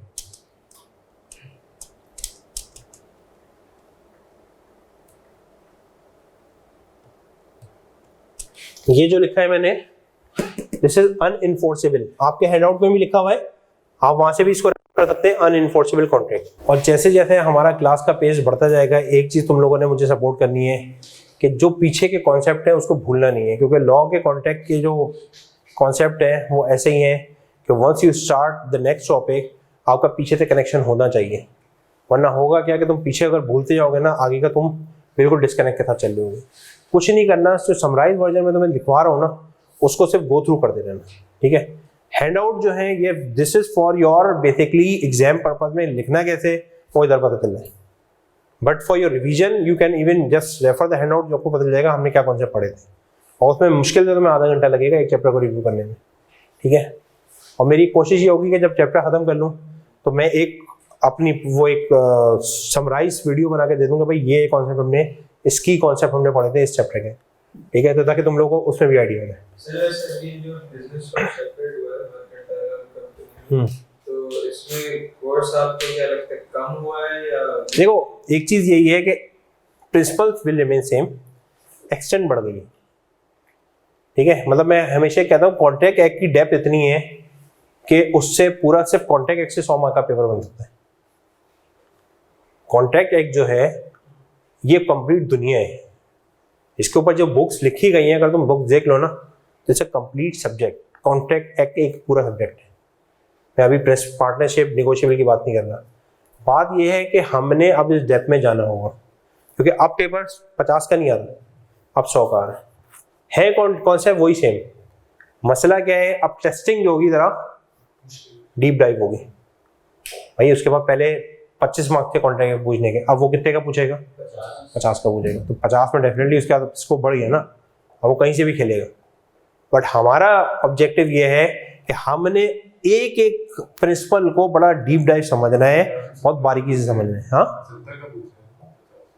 नहीं, कॉन्ट्रैक्ट एक्ट की बात कर रहे हैं। कॉन्ट्रैक्ट एक्ट कल मैंने बताया था ना 45 से 50 मार्क्स का पोर्शन ने एलोकेट किए, तो 50 मार्क्स का मतलब है कि 50 मार्क्स का कॉन्ट्रैक्ट एक्ट पूछा जाएगा, तो उसके एक एक कॉन्सेप्ट को हमने समझना है। लॉ का कॉन्सेप्ट यही है कि हम एक एक वर्ड को समझें कि उसकी मीनिंग क्या निकल रही है। अभी भी हम यही कर रहे हैं ना कि भाई एक एक वर्ड जो हम समझ रहे हैं, भाई सेट ऑफ प्रॉमिस का क्या मतलब है, कंसिडरेशन का क्या मतलब है। जब तुम अभी कंसिडरेशन की डेफिनेशन पढ़ोगे ना, उस कंसिडरेशन की डेफिनेशन में मेरी पूरी एक क्लास होगी, क्योंकि उस कंसिडरेशन की डेफिनेशन से सारे उस कंसिडरेशन के प्रिंसिपल डीप डाइव जा रहे होंगे। कंसिडरेशन किसकी डिजायर पे मूव होनी है, किसने मूव करनी है, पास्ट कंसिडरेशन क्या होती है, प्रेजेंट क्या होती है, फ्यूचर क्या होती है, ये सारे कॉन्सेप्ट आपको समझने होंगे। याद करना बात की बात है, पहले समझना जरूरी है कि किस जगह पे क्या प्रिंसिपल था। और लॉ का पेपर मैं आपको हमेशा एक चीज कहूंगा कि भाई लॉ के पेपर में कनेक्शन सिर्फ तुम लोगों ने ये करना है कि रिवीजन टाइमली करना है, तो जिंदगी आसान में रहेगी। वरना मैं आपको ये बता दूं आखिरी दिन के रिवीजन में this paper is a big mess. बहुत मुश्किल होता है इस पेपर को आखिरी में रिवाइज करना, क्योंकि इतने सारे कॉन्सेप्ट होते हैं, इतनी सारी बारीकियां होती हैं कि आपके ध्यान से चीजें निकल रही होती हैं यार ये क्या हो रहा है। हमने एलिमेंट्स ऑफ कॉन्ट्रैक्ट पढ़े, एलिमेंट्स ऑफ कॉन्ट्रैक्ट पढ़े। अगर सारे एलिमेंट्स ऑफ कॉन्ट्रैक्ट मौजूद होंगे, अगर सारे एलिमेंट्स ऑफ कॉन्ट्रैक्ट, नींद तो नहीं आ रही भाई, अगर सारे एलिमेंट्स ऑफ कॉन्ट्रैक्ट मौजूद होंगे तो कॉन्ट्रैक्ट क्या होगा? देख लो ये बात,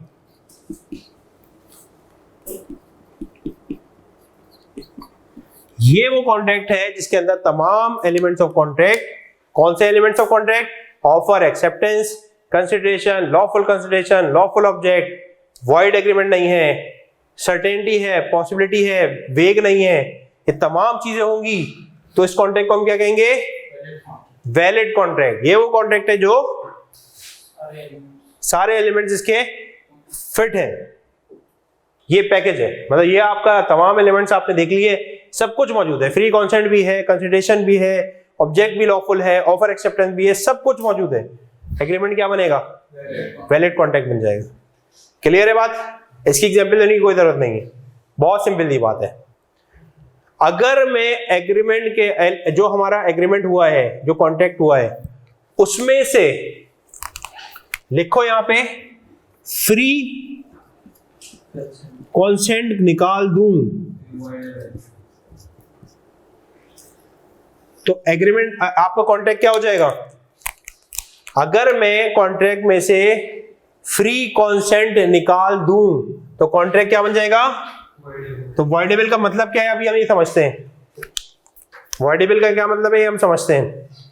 अगर मैं अपने कॉन्ट्रैक्ट में से फ्री कॉन्सेंट निकाल दूं, एक एलिमेंट निकाल दिया, तो क्या बन गया contract? It is a voidable contract. क्या बन गया बोलो भाई? ऑनलाइन वाले हजरात भी जरा अपने बोलना शुरू करें, वॉइडेबल कॉन्ट्रैक्ट बन गया। वॉइडेबल का मतलब ये है it can be enforced by the aggrieved party. क्या मतलब हुआ? एग्जाम्पल लेते हैं। एक पार्टी, अभी हमने कॉर्शन की बात की, ठीक है, मैंने कहा कि भाई ये उसने मुझसे जबरदस्ती क्या करके लिया, साइन करा लिया उसने, ठीक है। 1 करोड़ की चीज थी, 50 लाख में साइन करा ली, ठीक है। कोर्ट में गया, कोर्ट मुझे 2 ऑप्शन देगी, कोर्ट क्या करेगी भाई मुझे मुझे दो ऑप्शन देगी। पहला ऑप्शन क्या देगी, इस कॉन्ट्रैक्ट से बाहर चले जाओ और पैसे आप अपने प्रॉपर्टी अपनी ले लो, पैसे इनको वापस कर दो। इसको हम क्या कहते हैं, लिखो अपने पास रेस्टिट्यूशन। आप अपनी ओरिजिनल स्टेज पे वापस चले जाओ।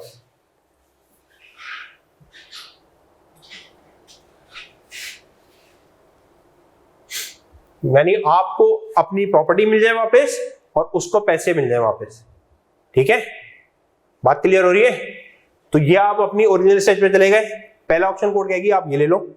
नंबर 2, आप इस एग्रीमेंट में अगर इन्फोर्स कराना चाहते हो, एग्रीमेंट इन्फोर्स करा दो विद द फ्रेश प्राइसेस। आप करोड़ रुपए ले लो, दे दो। ऑप्शन दे दिया आपको। किसको दे दिए? जिसने कॉर्शन अप्लाई किया उसको नहीं, अग्रीव पार्टी को। लिखो अपने पास, अग्रीव पार्टी को ऑप्शन मिल गया। Aggrieved party restitution aggrieved party को ऑप्शन है।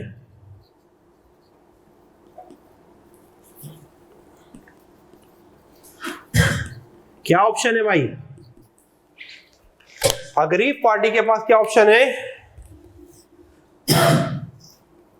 Either to affirm the contract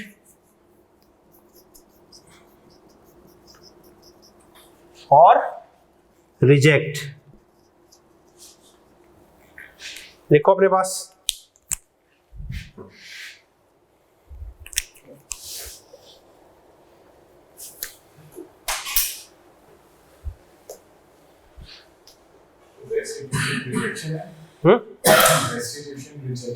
नहीं रेस्टिट्यूशन बेसिकली ये देखो, रेस्टिट्यूशन ये नहीं है।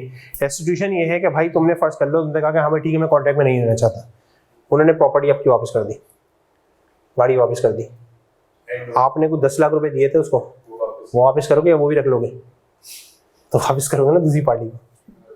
हाँ, या दूसरी मैंने भी एग्जाम्पल क्या दी थी, इम्पोर्टेड कोई आपने चीज मांगी, उसने आपको मिसरिप्रेजेंटेशन की और आपको लोकल चीज पकड़ा दी। अब आप कह रहे हो कि भाई 2 आपको ऑप्शन दे दिए, हाँ भाई लोकल से काम चल जाएगा या इम्पोर्टेड ही चाहिए? मैं कहा नहीं भाई लोकल से मैं चला लूंगा, मैं काम करना शुरू कर दिया है, बट मुझे प्राइस में एडजस्टमेंट चाहिए।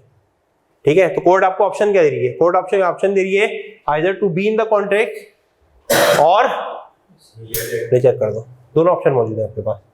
इसकी डीप डाइव में हम उसमें जाएंगे फ्री कॉन्सेंट के चैप्टर में, कहाँ पे रिजेक्ट कर सकते हो, कहाँ पे अफर्म कर सकते हो, ये हम पढ़ेंगे। बट वॉइडेबल का क्या मतलब निकल रहा है, समझ आ रहा है? कोर्ट आपको किसको ऑप्शन दे रही है, लिख लो अपने पास, इस पे एमसीक्यू भी आया हुआ है। किस पार्टी को ऑप्शन दे रही है? अग्रीव पार्टी को। किसी भी एक पार्टी को ऑप्शन नहीं दे रही, the party who is a aggrieved party. लिखो, हाँ बिल्कुल ऐसे ही। जहां पे फ्री कॉन्सेंट नहीं होगी वहां कॉन्ट्रैक्ट हो जाएगा वॉइडेबल कॉन्ट्रैक्ट। क्या हो जाएगा सर? इसे वॉइडेबल इसलिए कह रहे हैं क्योंकि अगर कोर्ट तक नहीं गए तो वो कॉन्ट्रैक्ट की सूरत में कोर्ट में गया, कोर्ट में ये प्रूफ हो गया कि फ्री कॉन्सेंट नहीं दी, तो कोर्ट डिसीजन में इस कॉन्ट्रैक्ट को क्या डिफाइन करेगी? Voidable contract. ठीक है, और जब ये डिफाइन कर देगी तो इसके साथ आपके पास 2 राइट आ जाएंगे। पहला, इधर देखो, इधर इसको कॉन्ट्रैक्ट को लेके चलो विद द टर्म, ठीक है, या रिजेक्ट कर दो। ऑप्शन मौजूद है आपके पास। बात क्लियर हो रही है?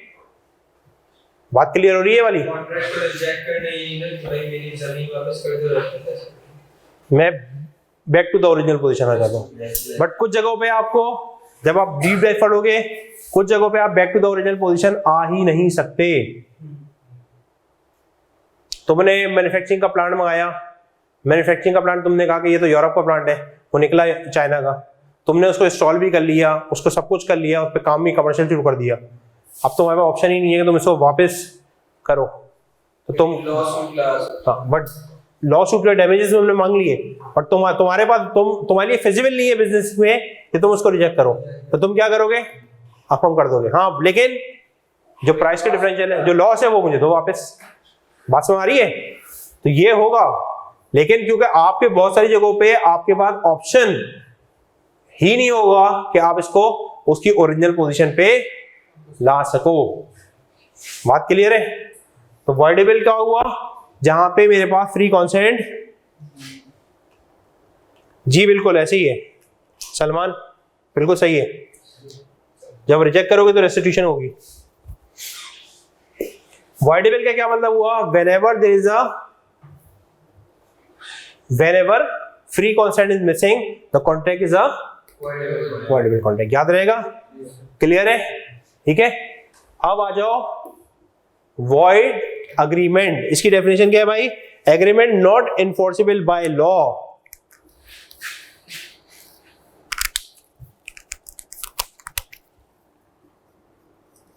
नॉट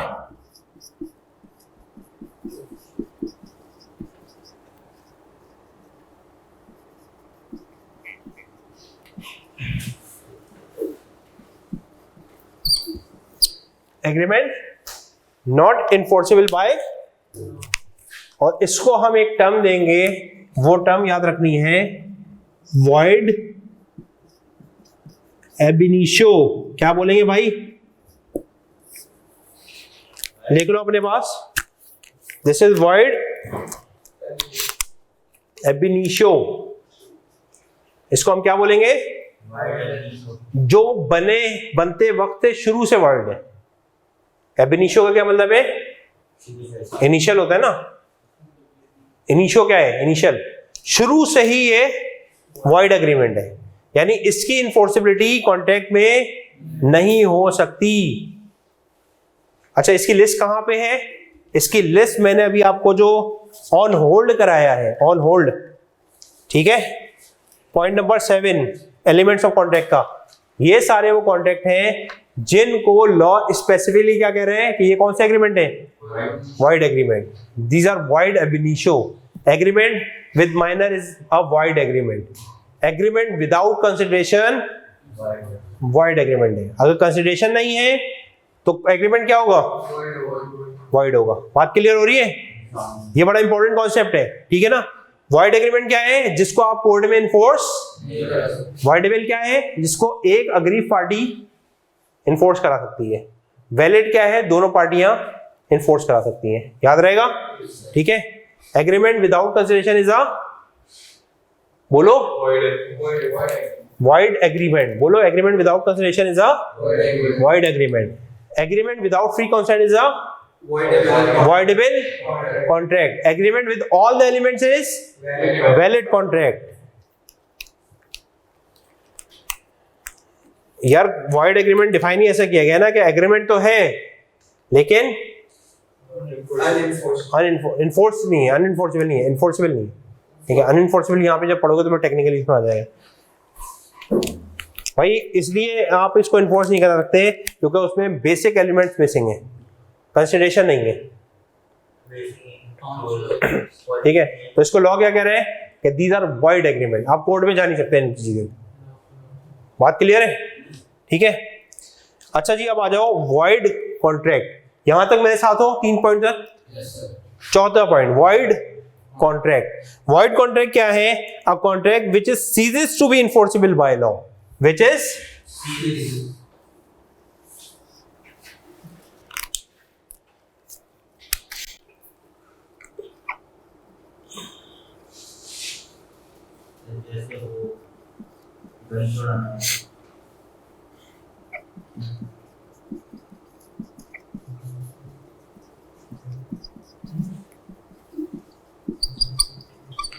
भाई ये भी एक और इंपॉर्टेंट, बड़ा इंपॉर्टेंट कॉन्सेप्ट है कि भाई ये सीजेस टू बी इन्फोर्सेबल का क्या मतलब है।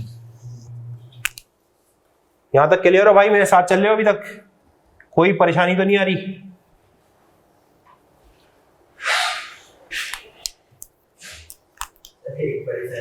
क्या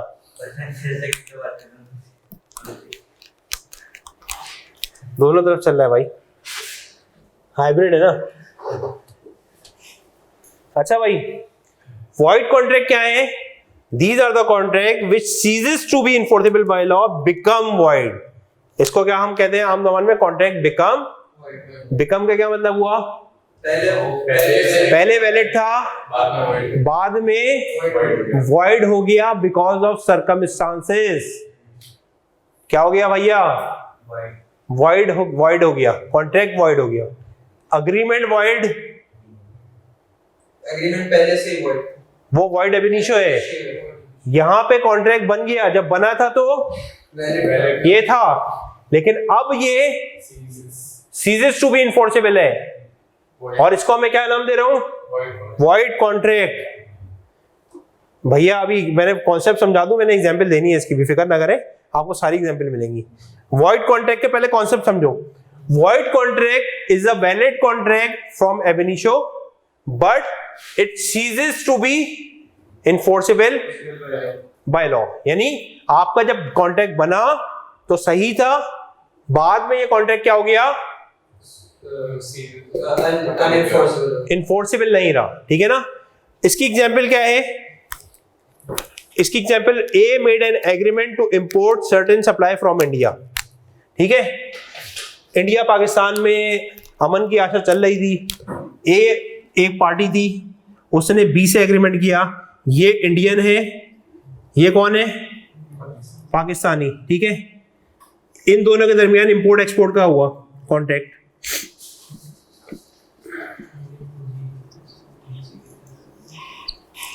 अच्छा, कॉन्ट्रैक्ट क्या था कि ये यहां से कुछ सप्लाई करेगा, यहां पे दोनों के दरमियान जंग छिड़ गई। किसके दरमियान? ए बी के दरमियान नहीं, पाकिस्तान इंडिया में। अब जो कॉन्ट्रैक्ट की पार्टीज की परफॉर्मेंस है, क्या ये परफॉर्मेंस कर सकते हैं? इन दोनों की कोई गलती है?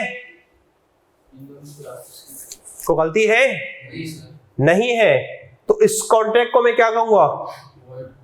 It's a void contract that become void. तो इसमें दोनों पार्टीज की गलती कोई नहीं है।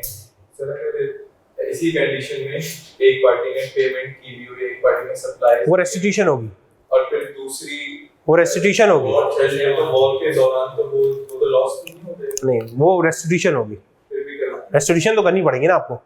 वो हम पढ़ेंगे जब परफॉर्मेंस पाएंगे ना, हम पढ़ेंगे कि भाई इस तरह के कॉन्ट्रैक्ट में होगा क्या। भाई तुमने एक सिंगर को पैसे दिए कि इंडिया में आके गाएगा, हालात ऐसे आ गए, मोदी जी आ गए, उन्होंने आके चलो भाई सारे पाकिस्तानी, तो भाई जिन्होंने पैसे दे दिए थे वो क्या करेंगे? पैसे तो वापस होंगे ना भाई, परफॉर्मेंस नहीं हो रही। क्योंकि इंपॉर्टेंट चीज ये है कि यहाँ पे बहुत सारी चीजें ऐसी हैं। देखो, एक चीज हमेशा याद रखना कि आपके कॉन्ट्रैक्ट बनना है for the purpose of performance, और बहुत सारी चीजें ऐसी हैं कि जो आपके ऐसे हालात आते हैं, फोर्स मेजर्स आते हैं, जिसकी वजह से आप परफॉर्मेंस हो सकता है ना दे पाओ। तो क्या उसमें किसी पार्टी की गलती है? जब पार्टी की गलती नहीं है तो कॉन्ट्रैक्ट को क्या जाएगा? Void, it become void contract. Sir वैसे प्रैक्टिकली ऐसी सिचुएशन में रेस्टिट्यूशन होती है पैसे लेके। यार असल में देखो वही बात है, पैसे लेके जो बिजनेस कर रहा होता है ना, वो पैसे कभी लेके नहीं भागेगा, वरना तो मार्केट में नाम खराब हो गया, बिजनेस अब हो गया अपना।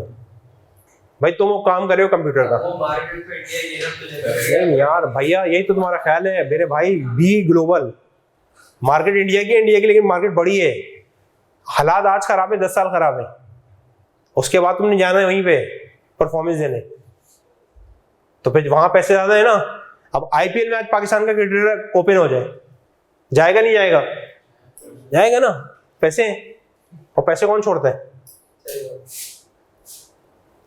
भाई? जहां मार्केट होगी वहां तो कमर्शियल। देखो ये तो बिजनेस तो वही है, और बिजनेस वो है ना, वो धंधा कोई छोटा बड़ा नहीं होता। ठीक है, एक और एग्जांपल इसकी लिखी है मैंने आखिरी में, पेज नंबर 7 के, वही पढ़ो। X offer to marry Y. ठीक है, एक्स ने क्या किया? प्रपोज किया। वाई एक्सेप्ट एक्स ऑफर, खुशी खुशी हो गया। लेटर ऑन अब शादी हो जाएगी? बोलो भाई, क्यों नहीं होगी? दूसरी तो हो जाएगी, इससे हो जाएगी? नहीं होगी ना भाई। ये वापस जो मर गया वो वापस, ठीक है ना, ये कॉन्सेप्ट भी सही है ना, क्लियर है? ठीक है, the contract was valid at the time it was at its formation but become void at the death of Y. अब मैं आसिफ जरदारी साहब के पास गया, मैंने कहा यार आपका एक घोड़ा बड़ा शानदार है, इसका हम सौदा कर लेते हैं, ठीक है। और जिस वक्त हम सौदा कर रहे थे, ठीक है, हार्ट अटैक आ गया, वो मर गया। तो अब सब्जेक्ट मैटर ही, हाँ ये देखो अगेन कांटेक्ट किससे कर रहे हो तुम, इंपॉर्टेंट। ये अब पार्टी से कांटेक्ट किया, एक सिंगर से कांटेक्ट किया, सिंगर के साथ कांटेक्ट हो गया कि 10 तारीख को परफॉर्म करेगा, 5 तारीख को सिंगर मर गया, कांटेक्ट बिकम, समझ आई। और ये कॉन्ट्रैक्ट हुआ, कॉन्ट्रैक्ट के पैसे भी दे दिए, वो प्लेन में था, आ रहा था, उसके दौरान इवेंट पे धमाका हुआ, सब। अब सिंगर को पैसे वापस करने पड़ेंगे, सिंगर के लीगल हेयर को करने पड़ेंगे मेरे भाई, लीगल हेयर होते हैं। तुम मरोगे, तुम्हारे सिंगर मिलता है, सिंगर तो बनता है, हाँ सिंगर प्लेन में आ रहा था, पहुंचने से पहले ही कॉन्सर्ट की जगह पे ब्लास्ट हो गया। इवेंट पे ब्लास्ट हो गया, सब मर गए, सारे ऑर्गेनाइजर जो है, अब सिंगर को पैसे वापस करने पड़ेंगे। कंपनी तो देखो, मेरी कंपनी तो होगी ना, कंपनी को थोड़ी बैठी है, तो और सारे बड़े बैठे हुए थे। बड़े क्या होते हैं। अब भाई तुमने कॉन्सेप्ट नहीं पढ़ा लीगल एंटिटी का, अकाउंटिंग पढ़ के आ गए, कैसे पढ़ के आए हो। अकाउंटेंट तो बैठा होगा, ये भाई तो बैठे होंगे या नहीं बैठे होंगे, या अकाउंटेंट भी चला गया, सारे स्पॉन्सर्स सब दुनिया में जल्जला आ गया, 80% 90% चली गई, फिर तो फातिहा पढ़ लेना, क्या करें, वो तुम्हारी किस्मत है। लेकिन ये आइडियल सिचुएशन ऐसी होती नहीं है, ठीक है, सब मर गए। हद होती है यार, तुम एक बेचारी डेफिनेशन के लिए तुम सबको मार दो, ठीक है, ठीक है ना भाई, समझ आ रही है ये बात। तो कॉन्ट्रैक्ट विच इज स्टार्टिंग में वैलिड कॉन्ट्रैक्ट है but ceases to be enforceable is a void contract या कॉन्ट्रैक्ट दैट बिकम वॉइड, ठीक है, बात क्लियर है, ठीक है। अच्छा जी, इल्लीगल, ये तो तुम लोगों को मैं समझा चुका हूं। इल्लीगल एग्रीमेंट का क्या मतलब है, आपके पास जो चीजें, आपने कोई मर्डर का एग्रीमेंट किया, ठीक है, हाँ, जो भी आपका वो है, गैम्बलिंग का किया,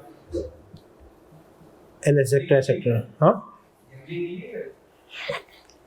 सट्टा लगा दो, बेचारे तो खिलाड़ी जो है मर गए, वो तो इलीगल लगता है ना, इलीगल तो कुछ भी करते रहो। बट कहने का मकसद ये है कि भाई जो चीजें आपके पाकिस्तान की कोर्ट के अंदर मना है, उसको अगर आपने किसी को भी किया, बहुत सारे एग्जाम्पल है, ठीक है, गैम्बलिंग की, मार दिया, तोड़ फोड़ का एग्रीमेंट, ये सब क्या होंगे, इल्लीगल एग्रीमेंट, इल्लीगल। और एक चीज अपने पास लिखते जाओ, ऑनलाइन वाले भी लिख लें, every illegal agreement is a void agreement. लिखो अपने पास, every illegal agreement is a, बोलो भाई, void agreement. Every illegal agreement is a, but every void agreement is not necessarily be an illegal agreement. मिसाल लेते हैं, लिखो भाई, लिख रहे हो नहीं लिख रहे ऑनलाइन वाले, every illegal agreement is a void agreement, but every void agreement not necessarily be an illegal agreement. Every illegal agreement is a void agreement, but every void agreement not necessarily be a illegal agreement. Agreement with a minor, void agreement है, illegal, minor के साथ तुम उसकी property का काम कर रहे हो, illegal है, इलीगल नहीं है, वॉइड एग्रीमेंट है। एग्रीमेंट विदाउट कंसिडरेशन या वन वे कंसिडरेशन इलीगल नहीं है, लेकिन वॉइड एग्रीमेंट, बात क्लियर हो रही है। तो इलीगल एग्रीमेंट सारे के सारे क्या होंगे, वॉइड एग्रीमेंट होंगे, लेकिन सारे वॉइड एग्रीमेंट इलीगल नहीं होंगे। यहां तक क्लियर चल रहे हो भाई, कोई क्वेश्चन यहां तक कोई क्वेश्चन है तो बताओ। 5-10 देखो, 10 मिनट अभी रह गए मेरे पास, ठीक है, आगे चले। आखिरी रह गया है हमारे पास अनइनफोर्सेबल। ये लीगल फॉर्मेलिटी वाला ही कॉन्सेप्ट है कि आप इसको on the face contract valid है, लेकिन आप इसको इन्फोर्स नहीं कर जब तक नहीं कर सकते लीगल फॉर्मेलिटीज आफ्टर डॉक्यूमेंटेशन। लिख लो ये बात।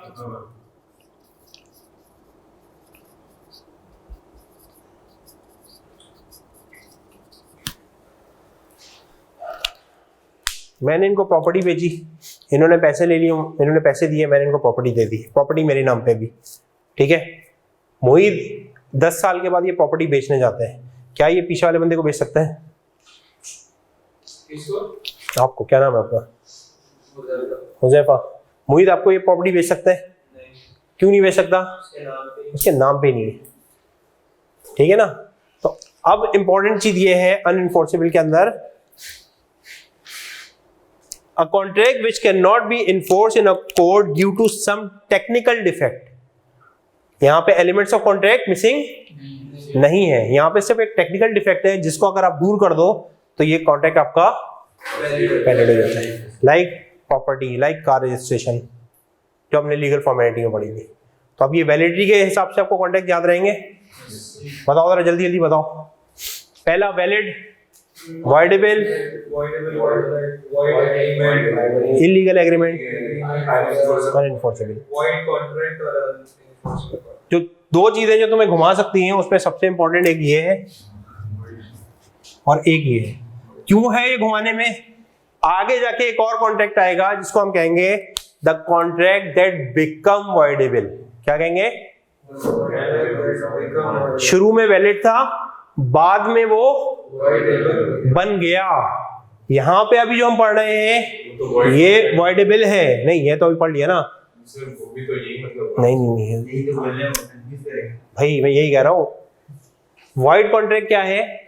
इसमें पहले वैलिड था, that ceases to be enforceable, ठीक है, बात क्लियर है। बट यहाँ दोनों पार्टीज मासूम है, ठीक है, तो यहाँ दोनों पार्टी मासूम है, इस पे कोई हम कहानी नहीं कर रहे हैं। यहाँ पे एक अग्रीव पार्टी है। आगे जाके एक चीज और पढ़ोगे, the contract that is a valid contract from initial but it become voidable. वो अभी नहीं पढ़ रहे तुम, बट जब ऐसे ही होगा, ठीक है ना भाई, कॉमन सेंस चल रहा है उधर पर। उसमें होगा ये कि पार्टी जो कहानी करेगी, पहली पार्टी जो करेगी, दूसरी पार्टी के पार्ट पे वो कॉन्ट्रैक्ट वॉइडेबल हो जाएगा। बट वो अभी नहीं पढ़ेंगे, वो परफॉर्मेंस में पढ़ेंगे। बट जब एग्जाम में जाओगे तो तुम्हारे पास इसका मतलब है 3 कहानी आ रही होंगी, void contract, voidable contract, contract become. तो फिर जरा सोचना पड़ेगा, भैया क्या पूछा है आपसे? पूछा आपसे कॉन्ट्रैक्ट बिकम वॉइडेबल कब होता है, आपने लिखा फ्री कॉन्सेंट नहीं होती, कॉन्ट्रैक्ट बिकम वॉइडेबल, नंबर गए 0। यही होगा ना। क्यों? हम कभी भी लॉ के पेपर को, क्वेश्चन को सुकून से पढ़ने का आदि नहीं। हम कहते हैं भाई ये तो आता है सर, हमें वॉइडेबल कॉन्ट्रैक्ट पूछा है उन्होंने। केस स्टडी भी आएंगे, थ्योरी भी आएगी, एमसीक्यू भी आएंगे। बट ये सारी प्रैक्टिस हम करेंगे, फिक्र ना करो इससे। कॉन्सेप्ट के लिए रखोगे, सारी प्रैक्टिस होगी। प्रैक्टिस बहुत होनी है क्लास में, 130 घंटे हैं, ये ऐसे ही निकलेंगे, ठीक है। बट कॉन्सेप्ट क्लियर होना लाजमी है। विदाउट कॉन्सेप्ट कोई भी प्रैक्टिस काम नहीं करेगी। ये शुरू के 3-4 सेशन है, ये सिर्फ और सिर्फ तुम्हारी बेस बना रहे।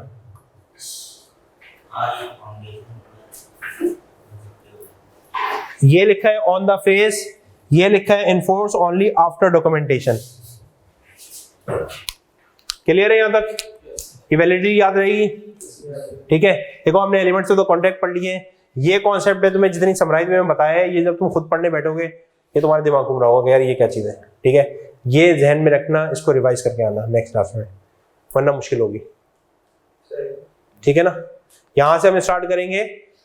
इसका जो एक टॉपिक रह गया है वो बस ये इसकी दूसरी फॉर्म्स है, और इंशाल्लाह इसके बाद हम इसकी प्रैक्टिस करेंगे और फिर हम नेक्स्ट चैप्टर स्टार्ट करेंगे, ऑफर एक्सेप्टेंस। चैप्टर 1 इसके बाद जो 2 फॉर्म्स ऑफ क्लासिफिकेशन है, एग्जीक्यूटेड और वो, और उसके बाद ये चैप्टर खत्म हो जाएगा, ठीक है। इसके एमसीक्यूज करने हमने, फिर इसके पास पेपर के क्वेश्चन बहुत ज्यादा नहीं आए हुए, तो वो मैं एक सेपरेटली दे दूंगा, वो बहुत कोई टेक्निकल क्वेश्चन नहीं होंगे वो हम। यार ये पहले चैप्टर है, ये जरा सेशन खत्म हो रहे तो फिर मैं पूछता हूँ। बट हैविंग सेड दिस भाई, कॉन्सेप्ट रिवाइज करते रहना, ठीक है। कॉन्सेप्ट में कोई मसले मसाइल नहीं करना, वरना तुम लोग खुद मुश्किल में आओगे।